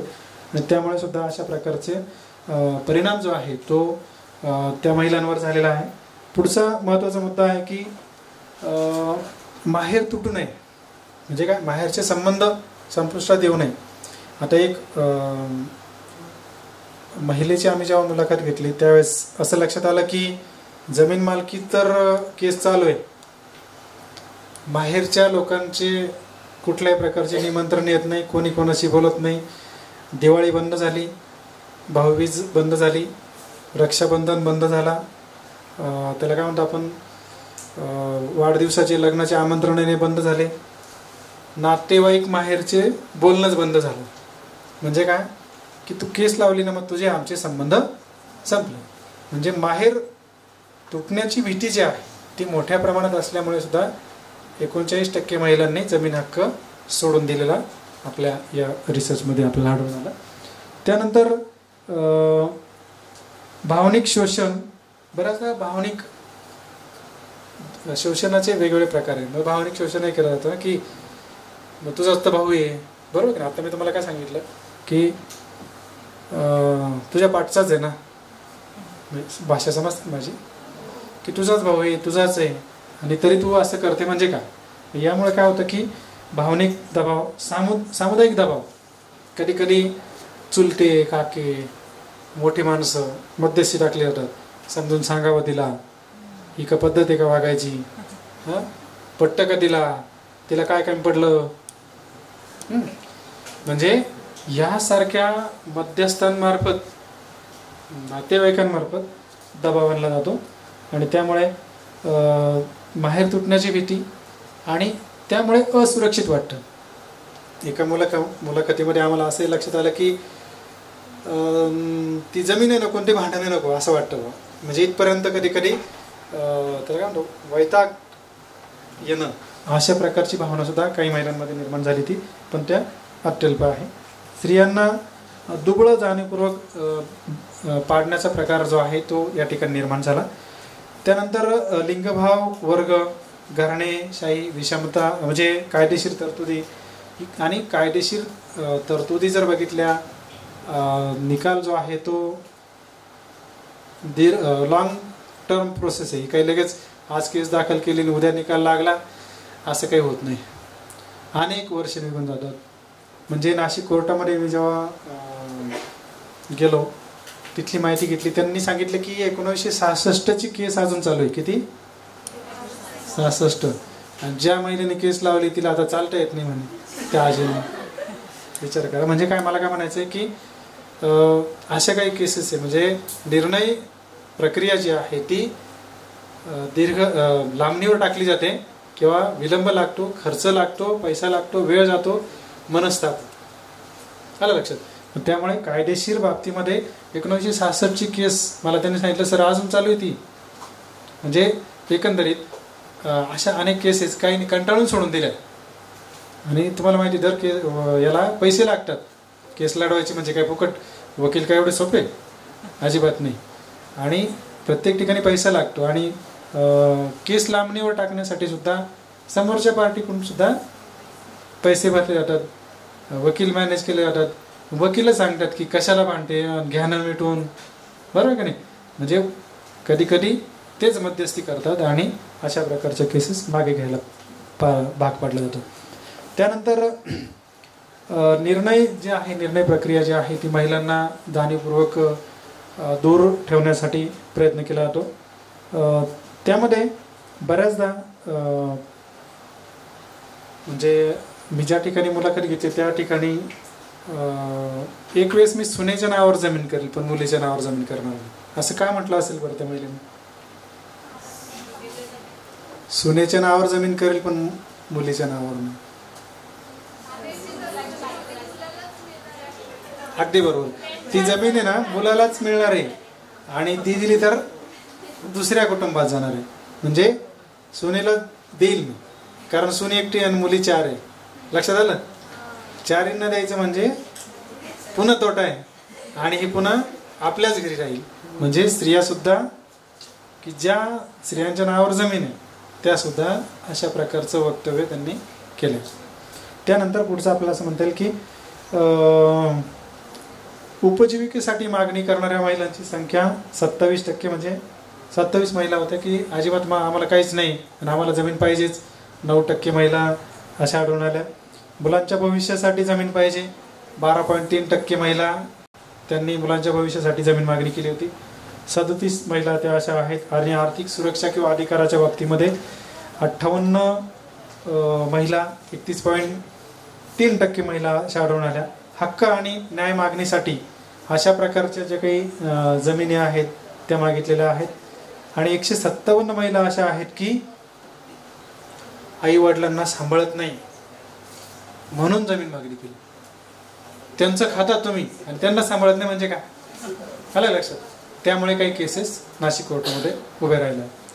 त्यानंतर स्वतःच्या जमीन मागणीपैकी वडिलांच्या संमतीने जमीन मागणाऱ्यांची संख्या 35%. म्हणजे काय की बऱ्याचदा वडिलांना असं वाटतं की आपल्या मुलीला पण काहीतरी द्यायला पाहिजे, बरोबर आहे, पण बाकीच्यांना वाटत नाही. घरातल्यांना आई सुद्धा म्हणते नाही नाही तिचं ते पाहून घे तिच्या सासरी.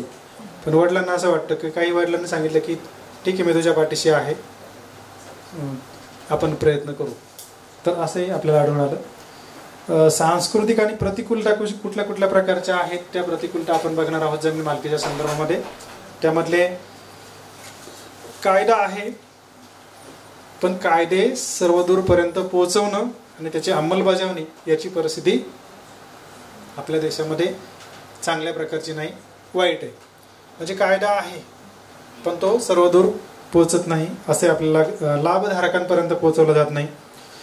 आणि महत्त्वाचा मुद्दा असा आहे की कोर्ट केसेस दाखल करणं आणि त्याला हजर राहणं, तो निकाल येईपर्यंत वेट अँड वॉच करणं, त्यासाठी होणारा खर्च या सगळ्या जर प्रक्रिया बघितल्या तर 35.7% केसेस नाशिक न्यायालयामध्ये पडून आहेत, निकालाविना पडून आहेत 35%. आणि ते लांबणीवर पडलेलं आहे, दोन्ही बाजूने त्याला कोर्टामध्ये अनेक वर्ष केसेस, त्याला काय म्हणतो आपण, फास्ट ट्रॅकवर केस काही वेळेस होतात बघा काही महत्त्वाच्या खटल्यांच्या. तर ह्या केस कशा असतात, एवढ्या महत्त्वाच्या नसतात. कोरोना काळामध्ये सुद्धा फक्त गुन्हेगारी किंवा याच्या संदर्भातल्याच केसेस जास्त घेतल्या गेल्या नाशिक कोर्टामध्ये.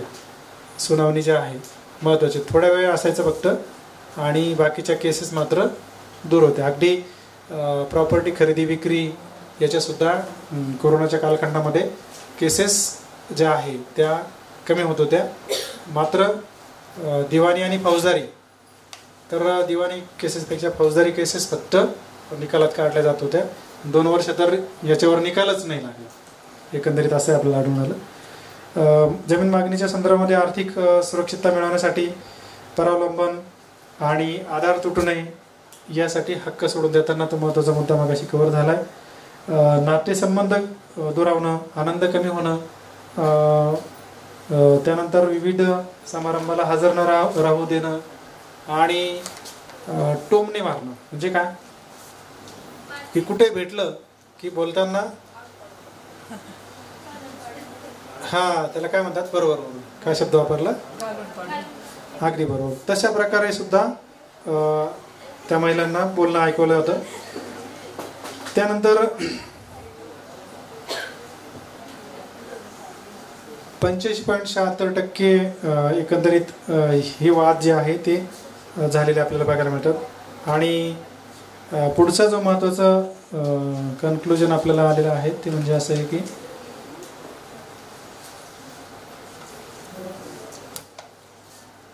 कायदे आहेत, कायद्याची प्रतिकूलता आहे, अडचणी आहेत. त्यामध्ये धर्मदाय संस्था, स्वयंसेवी संस्था यांनी केलेलं काम जे आहे ते पुढे कशा प्रकारे घेता येईल या संदर्भामध्ये काही महत्त्वाच्या समाजसुधारकांच्या किंवा त्यांच्या मुलाखती आपण घेतल्या. त्यांच्यामध्ये कशा प्रकारे भावना आहे ती आपण बघितली. त्यामध्ये त्यांची नाव घ्यायची सर. तर त्यांच्या मुलाखती घेतल्यानंतर आलेले निष्कर्ष अजून वेगळ्या प्रकारचे आहेत. त्यामध्ये सगळ्यात शोषित महिला कोणती असेल, शहरी भागातली की ग्रामीण भागातली? ग्रामीण.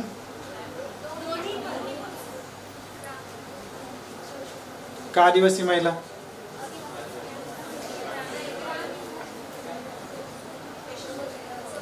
सर्वात शोषित महिला म्हणजे आम्ही ज्या मुलाखती घेतल्या त्यामध्ये असं लक्षात आलं की शहरी भागातली सुद्धा महिला सर्वात जास्त शोषित आहे. उलट आदिवासी भागामध्ये एवढं शोषण नाही आहे महिलेचं. आलं लक्षात? का नाही की समानता बऱ्यापैकी आहे, अगदी एवढं मोठ्या प्रमाणामध्ये शोषण नाही आहे. सर्वात जास्त आकडेवारी जर आपण बघितली तर स्त्रीभ्रूण हत्येचं प्रमाण सुद्धा शहरी भागातच जास्त होतं, ग्रामीण भागामध्ये त्या मानाने किंवा आदिवासी भागामध्ये तर नाहीच. हा एक महत्त्वाचा मुद्दा त्या ठिकाणी अधोरेखित करण्यात आला त्या मुलाखतीमध्ये, आम्हाला असं लक्षात आलं. त्यानंतर पुढचा जो महत्त्वाचा मुद्दा आहे तो म्हणजे असा की एकंदरीत या संदर्भामध्ये तो एक आर्टिकल आहे, तेवढं घ्या पुढे घ्या, पुढे घ्या, सगळं घ्या पुढे घ्या. हे बघा आता समोर एक पुणे जिल्ह्यामध्ये मासूम नावाची जी काही संस्था आहे तिनं महिलांच्या नावावर जमीन मालकी करण्यासाठी जे काही प्रयत्न केले त्या संदर्भामधलं हे आर्टिकल आहे.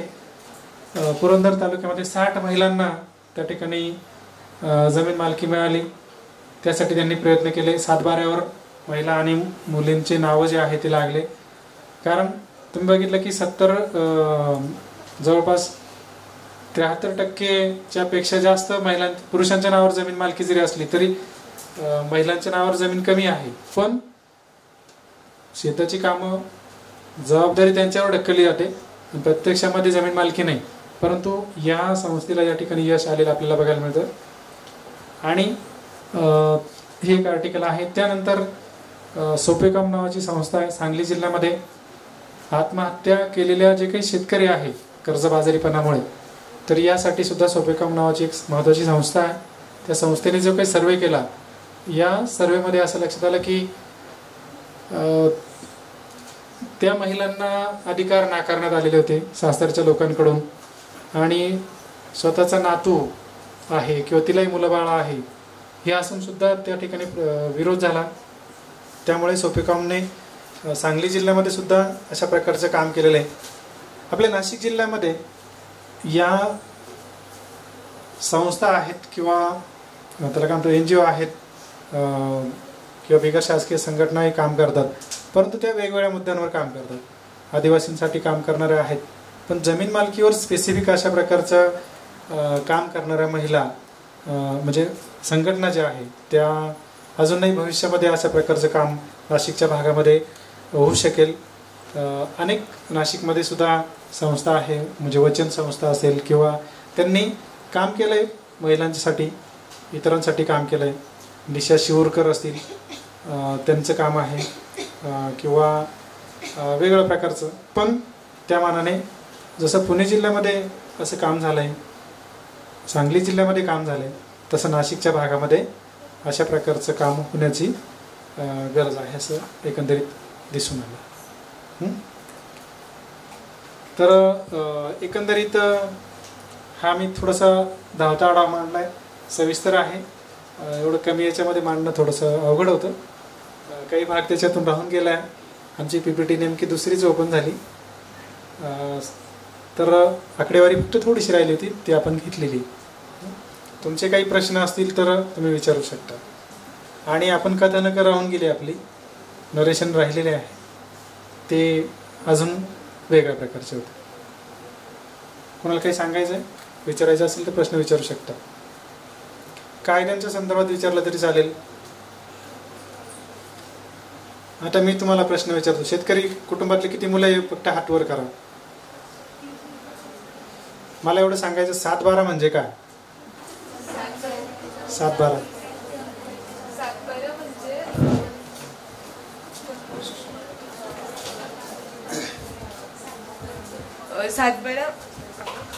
हां बरोबर. 7-12 म्हणजे आपल्या आजोबा पंजोबांपासून किंवा त्याच्यामध्ये काही कमी नावं असतात, काही गेलेल्या लोकांची नावं काढून किंवा त्याच्या खाली नवीन नावं लावली जातात. म्हणजे ते जमिनीचे कागदपत्र असतात, त्याच्यामध्ये आपल्या जमिनीचा पूर्ण आराखडा असतो. आणि त्याच्यामध्ये आपल्या बाबांची किती होती किंवा पंजोबांची किती होती, त्यांच्या खाली कोणकोणती कोणत्या मुलांना किती भेटली, त्याच्यात तसं असतं किंवा त्याच्यावर तसं तिकडे मागे ते मागे बोलायचं.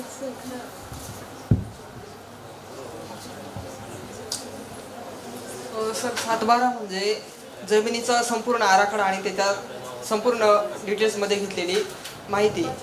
सांगायचं झालं तर जमिनीचं मोजणी किती झालेली आहे, ते तिच्यावर असलेले नाव वगैरे किंवा जमिनीमध्ये आलीवेळेस कोणते पिकं घेतली जातात ते पण असतं त्याच्यात. बरोबर आहे.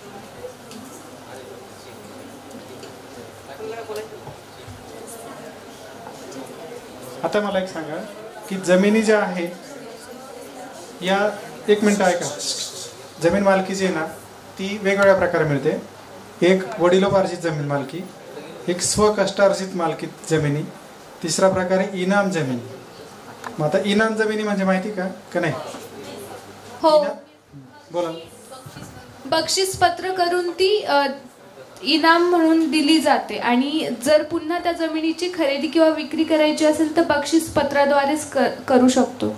बरं, तुम्हाला आता मगाशी जे उदाहरण दिलं की नाशिक परगणा या ठिकाणी म्हणजे मेहेंदळे नावाच्या जे काही महिलेचं मोडी लिपीमध्ये आपल्याला जे कागदपत्र सापडले की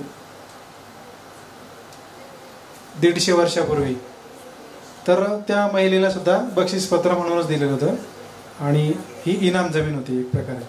तर या इनाम जमिनीमधून सुद्धा उत्पन्न मिळत होतं आणि ती मालकी महिलांच्या नावावर, ही काही फक्त श्रीमंत कुटुंबामध्ये आलेली आपल्याला बघायला मिळतं. हक्क सोडपत्र कळालं तुम्हाला? हक्क सोडपत्र कोणत्या कोणत्या याच्यावर करता येतं किंवा कसं करता येईल माहिती नाही? हक्क सोडपत्र सांगता येईल परत एकदा कोणाला? वडिलोपार्जित जमिनीवर, एक मिनिट मी सांगतो, त्या महिलेने स्वतःच्या इच्छेने अधिकार सोडून देणं म्हणजे हक्क सोडपत्र. आलं लक्षात? हा बऱ्याच ठिकाणी केला जातो. बऱ्याचदा समजा आजोबांचं निधन झालं तर त्यांची जी काही मुलं मुली असतील ते सर्व एकत्र जाऊन त्या ठिकाणी सह्या कराव्या लागतात त्यांना. आणि पुढे जाऊन एक महत्त्वाचा प्रश्न असा आहे की बऱ्याचदा त्यावेळेस तिची परिस्थिती नसेल. एक कोर्टामध्ये एक केस होती मुंबई हायकोर्टामध्ये की सांगली जिल्ह्यामध्ये सिंधुदुर्ग जिल्ह्यामधली केस आहे. लग्न केलं त्यावेळेस त्या मुलीचा नवरा इंजिनियर होता. दुर्दैवाने त्याचे निधन झालं, नोकरी गेली आणि त्या महिलेने आपल्या भावाकडे प्रॉपर्टी मागायचा विचार केला. तो म्हटला की आता तुझं लग्न करून दिलं, आता तुला आम्ही देऊ शकत नाही. आणि ती केस पुन्हा मुंबई हायकोर्टामध्ये उभी राहिली आणि शेवटी कोर्टाने नंतर न्याय दिला की ही महिला, त्याला काय म्हणतो आपण, निराधार आहे, तर तिला मदत, तुम्हाला जमीन द्यावी लागेल. हा तिच्या बाजूने निकाल लागला. आलं लक्षात? की अशाही प्रकारचे केसेस आहे की त्या मुद्दाम दाबून ठेवले जातात. ओके, कोणाला काय विचारायचे प्रश्न? सर, तुम्ही सुरुवात केली होती की स्त्री म्हणजे मधमाशातली जी राणी माशी असते त्याच्याप्रमाणे तिचं आयुष्य असतं. पण आपल्याला असं दिसतं की राणी माशीला निदान त्या संपूर्ण पोळ्यामध्ये होणाऱ्या सगळ्या हालचालींवर नियंत्रण ठेवणं आणि निर्णय घेण्याची सुद्धा मुभा असते. तिला कोणाला विचारावं लागत नाही किंवा कोणाला सांगावं लागत नाही. पण असं मात्र स्त्रियांच्या बाबतीत घडत नाही. तर मला ते उदाहरण थोडं. नाही, हे माझं म्हणणं नाही. सिमॉन दिबोआ नावाच्या मोठ्या स्त्री अभ्यासक आहे, त्यांचं म्हणणं आहे की गृहिणीचा उल्लेख त्यांनी मधमाशाच्या पोळ्यामधल्या राणी माशीसारखे केला आहे. म्हणजे ते घर तिच्या ताब्यात आहे. मी परत स्पष्टीकरण काय दिलं की जरी तसं असलं तर प्रत्यक्ष परिस्थिती वेगळी आहे. मी तुम्हाला उदाहरण काय दिलं की जमीन मालकी असते महिलेची नावाला, तिच्या नावावर नाहीच आहे. तसं घर सुद्धा तिच्या मालकीचं आहे, पण निर्णय प्रक्रियेमध्ये त्या राणी माशीला तरी अधिकार आहे, इथं तिला अधिकारच नाही. हो, असं मी नाही म्हटलो, ते मी कोटेशन केलं त्याचं. कोणाचं? सिमॉन दिबोआ. आलं लक्षात?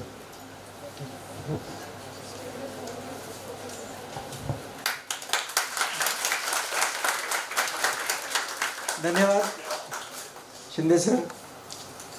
तुम्ही तुमच्या रिसर्चचा एकूण सारांश ठेवला मुलांसमोर.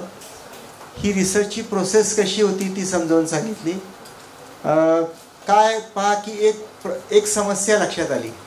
समस्या काय होती की एका कायद्याने, अलीकडे झालेल्या एका कायद्याने स्त्रियांना अशी एक स्पेस उपलब्ध करून दिली की माहेरच्या वडिलोपार्जित जमिनीवर तुमचा हक्क आहे. अशी कायद्याने एक जागा करून दिली. आणि ती जागा घेऊन भांडण्यासाठी म्हणून एक, म्हणजे आपल्याला जमीन मिळवण्यासाठी म्हणूनच एक व्यासपीठ तयार झालं. स्त्रियांची परिस्थिती बदलावी यासाठी आपण सगळेजण एकत्र आलो आणि आपल्याला संशोधन करायचं. स्त्रियांची परिस्थिती कशी बदलता येईल, काय केल्यानंतर स्त्रिया पुरुषांच्या बरोबरीच्या होतील, सांगा बरं. काय केल्यानंतर त्यांच्यातली विषमता संपेल.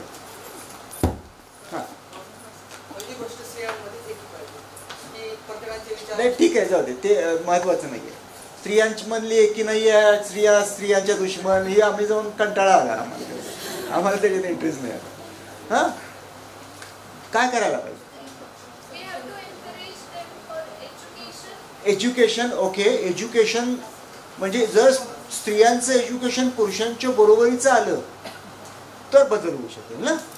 अजून पॉलिटिकल रिप्रेझेंटेशन. स्त्रिया आता सध्या किती आहेत?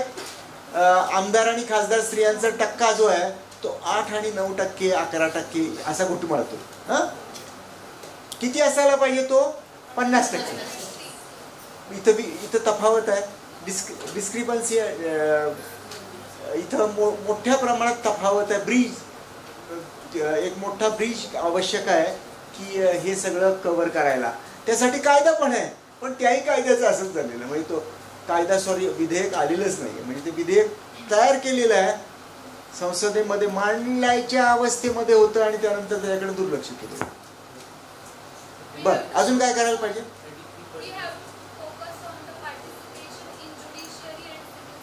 बरोबर आहे, पार्टिसिपेशन वाढवलं पाहिजे. ज्युडिशियली आणि सिव्हिल सर्व्हिसेस मधलं पार्टिसिपेशन वाढवलं पाहिजे, तो टक्का वाढवला पाहिजे. आणि फायनान्शियल फ्रीडम मिळालं पाहिजे. बरोबर, इकॉनॉमिक पॉवर त्यांची अशी झाली पाहिजे पुरुषांच्या बरोबरीची की मग स्त्रिया मागे राहिल्या असं म्हणायला चान्स मिळणार नाही आपल्याला. आणखी परंपरांचा दबाव आहे त्यांच्यावर. आता आपण बघितलं याच्यामध्ये की पाणी कुणी आणायचं? मुलींनी आणायचं. शेण्या कुणी गोळा करायच्या? मुलींनी करायच्या. सरपण कुणी आणायचं? मुलींनी आणायचं. अभिव्यक्ती स्वातंत्र्य मिळालं पाहिजे. आता या सगळ्यामध्ये क्रक्स महत्वाचा इश्यू कोणता आहे? आपण बघितलं अर्थ, आपण बघितलं राजकीय डायमेन्शन, आपण बघितलं शैक्षणिक डायमेन्शन, आपण बघितलं कल्चरल डायमेन्शन, आपण बघितलं की फॅमिली आणि आणखीन मॅरेजेस वगैरेचे संबंधीचे नियम. तर या सगळ्या पातळ्यांवर डिस्पॅरिटी आहे आणि ही डिस्पॅरिटी, ही विषमता घालवण्यासाठी आपल्याला बदल करायचा आहे. आणि त्या बदलासाठी आपण संशोधन कसं करायचं हे शिकायला आलो इथं, हो ना? असा बदल आपल्याला घडवायचा आहे आणि त्या बदलासाठीचं संशोधन कसं करायचं यासाठी आपण इथे एकत्र आलो.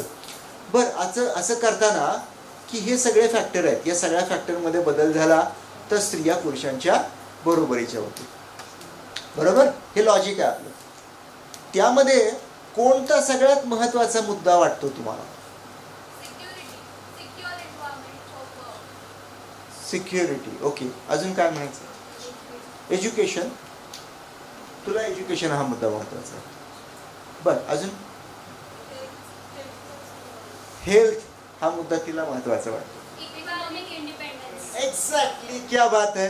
इकॉनॉमिक इंडिपेंडन्स हा सगळ्यात महत्वाचा मुद्दा आहे, कारण तो बदलला ना सगळं बदलेल. हेल्थ बदलेल, पैसा आला की आपोआपच हेल्थ बदलेल, चांगली होईल, पुरुषांच्या बरोबरीची होईल.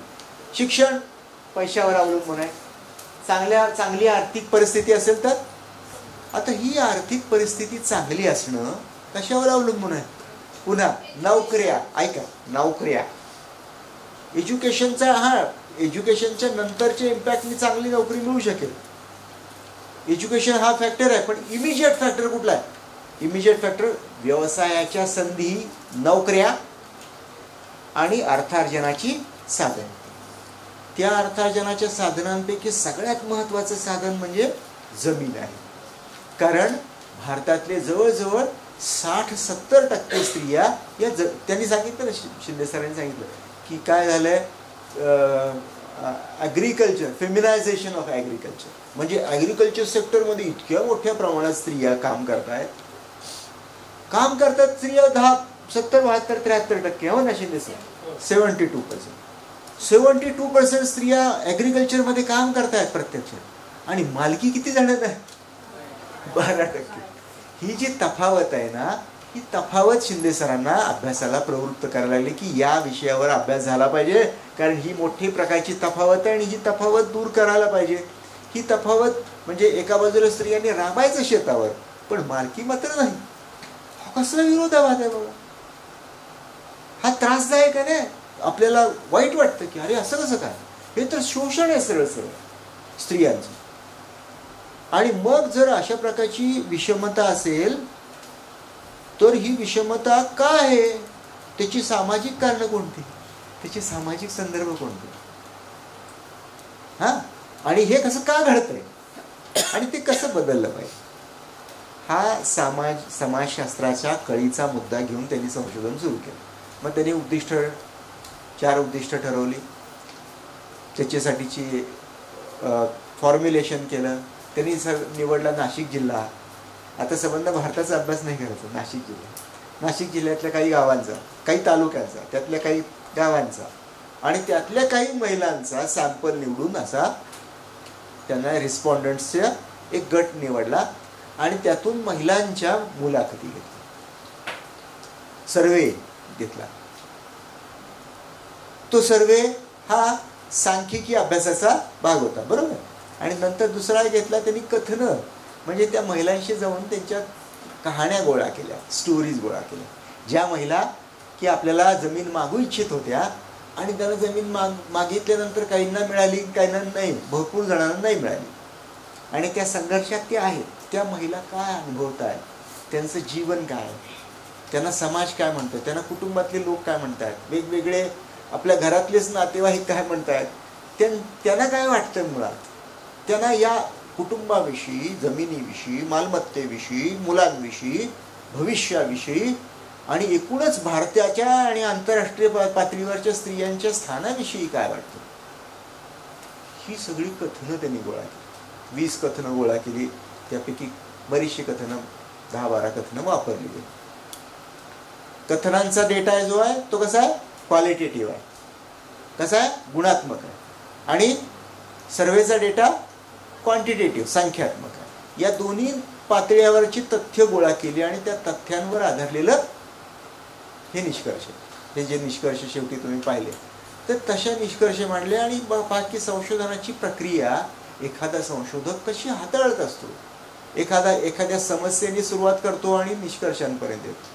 तर ही परिस्थिती बदलायसाठी काय करायला पाहिजे, तर मग त्याने आता जी बातमी दाखवली की NGO, सिव्हिल सोसायटी ऑर्गनायझेशन, स्वयंसेवी संस्था यांनी या क्षेत्रात पुढाकार घेतला पाहिजे, प्रबोधन केलं पाहिजे, स्त्रियांना ताकद दिली पाहिजे. यासाठी वकिलांनी पुढे आलं पाहिजे, यासाठी सामाजिक कार्यकर्त्यांनी पुढे आलं पाहिजे. महिलांची, कुणीतरी म्हणालं आता की महिलांनी एकत्र यायला पाहिजे. हां, इथं या पातळीवर बरोबर आहे ते. हां, महिलांनी एकत्र येऊन संघटन केलं पाहिजे, ताकद मिळवली पाहिजे, कायद्याचा अभ्यास केला पाहिजे.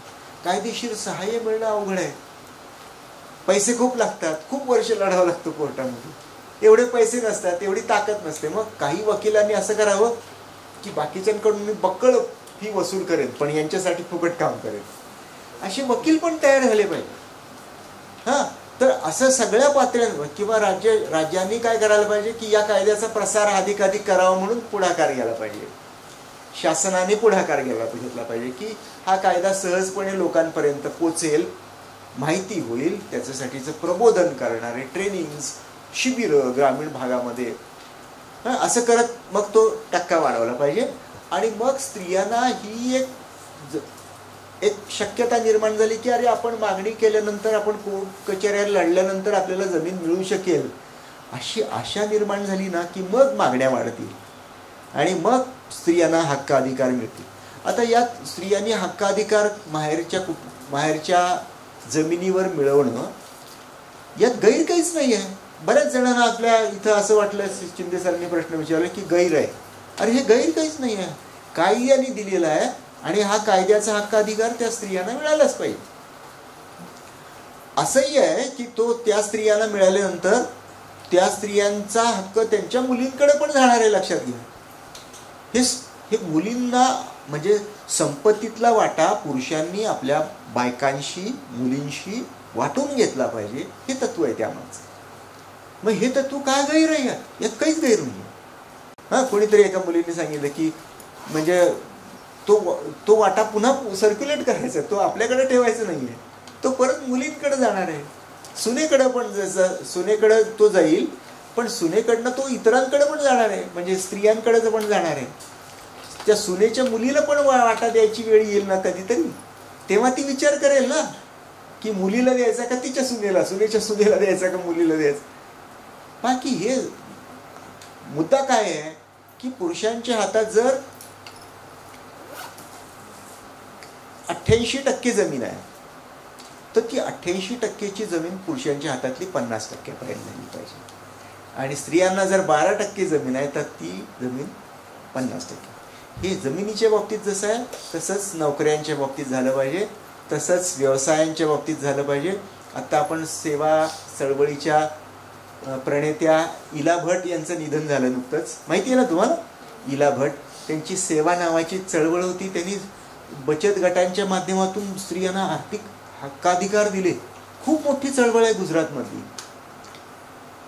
तर अशा सगळ्या पातळ्यांवर स्त्रियांना हक्काधिकार आले तर आर्थिक स्थिती त्यांची वाढेल, स्त्रिया आत्मनिर्भर होतील. आता सध्या आत्मनिर्भर आहेत का, नाही आहे. तलाक तलाक तलाक म्हणलं की चंबू गबाळ उचलायचं निघून जायचं घरात. पुढं काय काहीच नाही भवितव्य, वरती आणि माहेरी कोण घेईल का नाही माहित नाही. बाकी किती असुरक्षित आहेत स्त्रिया. तर ही सुरक्षितता त्यांना मिळेल. एक आर्थिक दृष्ट्या स्टॅबिलिटी आली आणि इंडिपेंडन्स आला की मग स्त्रियांना सन्मान पण मिळेल घरामध्ये. आज जसा सन्मान नाहीये ना, कुणी येतं टोमणे मारतं, नवरा मारतो, अवहेलना करतो. या सगळ्याचं कारण काय आहे की तिच्याकडे आर्थिक सत्ता नाहीये. आर्थिक सत्ता नाहीये म्हणून राजकीय सत्ता नाहीये. राजकीय सत्ता नाहीये म्हणून वर्चस्व तिच्यावर गाजवलं जातं, तिला मारहाण केली जाते. हे सगळं षडयंत्र आहे ना, हे सगळं या काही मुद्द्यांशी जोडलेलं आहे. आणि या मुद्द्यांवर जर साशी समानता निर्माण झाली तर खूप मोठा फरक पडेल, अशी भूमिका आहे. आणि त्यासाठी मग सिव्हिल सोसायटी, गव्हर्नमेंट, कायदे, नियम, वकील, शिक्षण, प्रबोधन, ट्रेनिंग अशा पातळ्यांवर जर आपण पर्याय दिले तर पुढं कधीतरी 50 वर्षांनी 100 वर्षांनी एक आशादायक चित्र निर्माण होईल. बाकी संशोधनाचा आत्मा काय असतो, तुम्ही व्हॉट इज रिसर्च असं नेवे सरांनी विचारल्यानंतर तुम्ही काय सांगितलं, संशोधन कशासाठी असं म्हणल्यानंतर तुम्ही म्हणला की मागचं ज्ञान खरं आहे का खोटं आहे तपासण्यासाठी, नवीन ज्ञान निर्माण करणे. त्यामध्ये एक मुद्दा जो आपण पुन्हा पुन्हा ठोकून ठोकून सांगतोय, समाज बदलण्यासाठी, जग बदलण्यासाठी संशोधन है ना. आणि तोच मुद्दा तुम्ही नाही सांगितलं. कमाल आहे. मला खूप आश्चर्य वाटलं. म्हणजे त्यावेळेस कुणालाही एकाला सांगता नाही आलं की आम्ही परिवर्तनासाठी संशोधन करतो. ओके, हा मुद्दा सांगायचा होता. शिंदे सरांची PhD लवकरच पूर्ण होईल. आपण त्यांना शुभेच्छा देऊया आणि आभार मानूया की त्यांनी प्रेझेंटेशन केलं. ओके.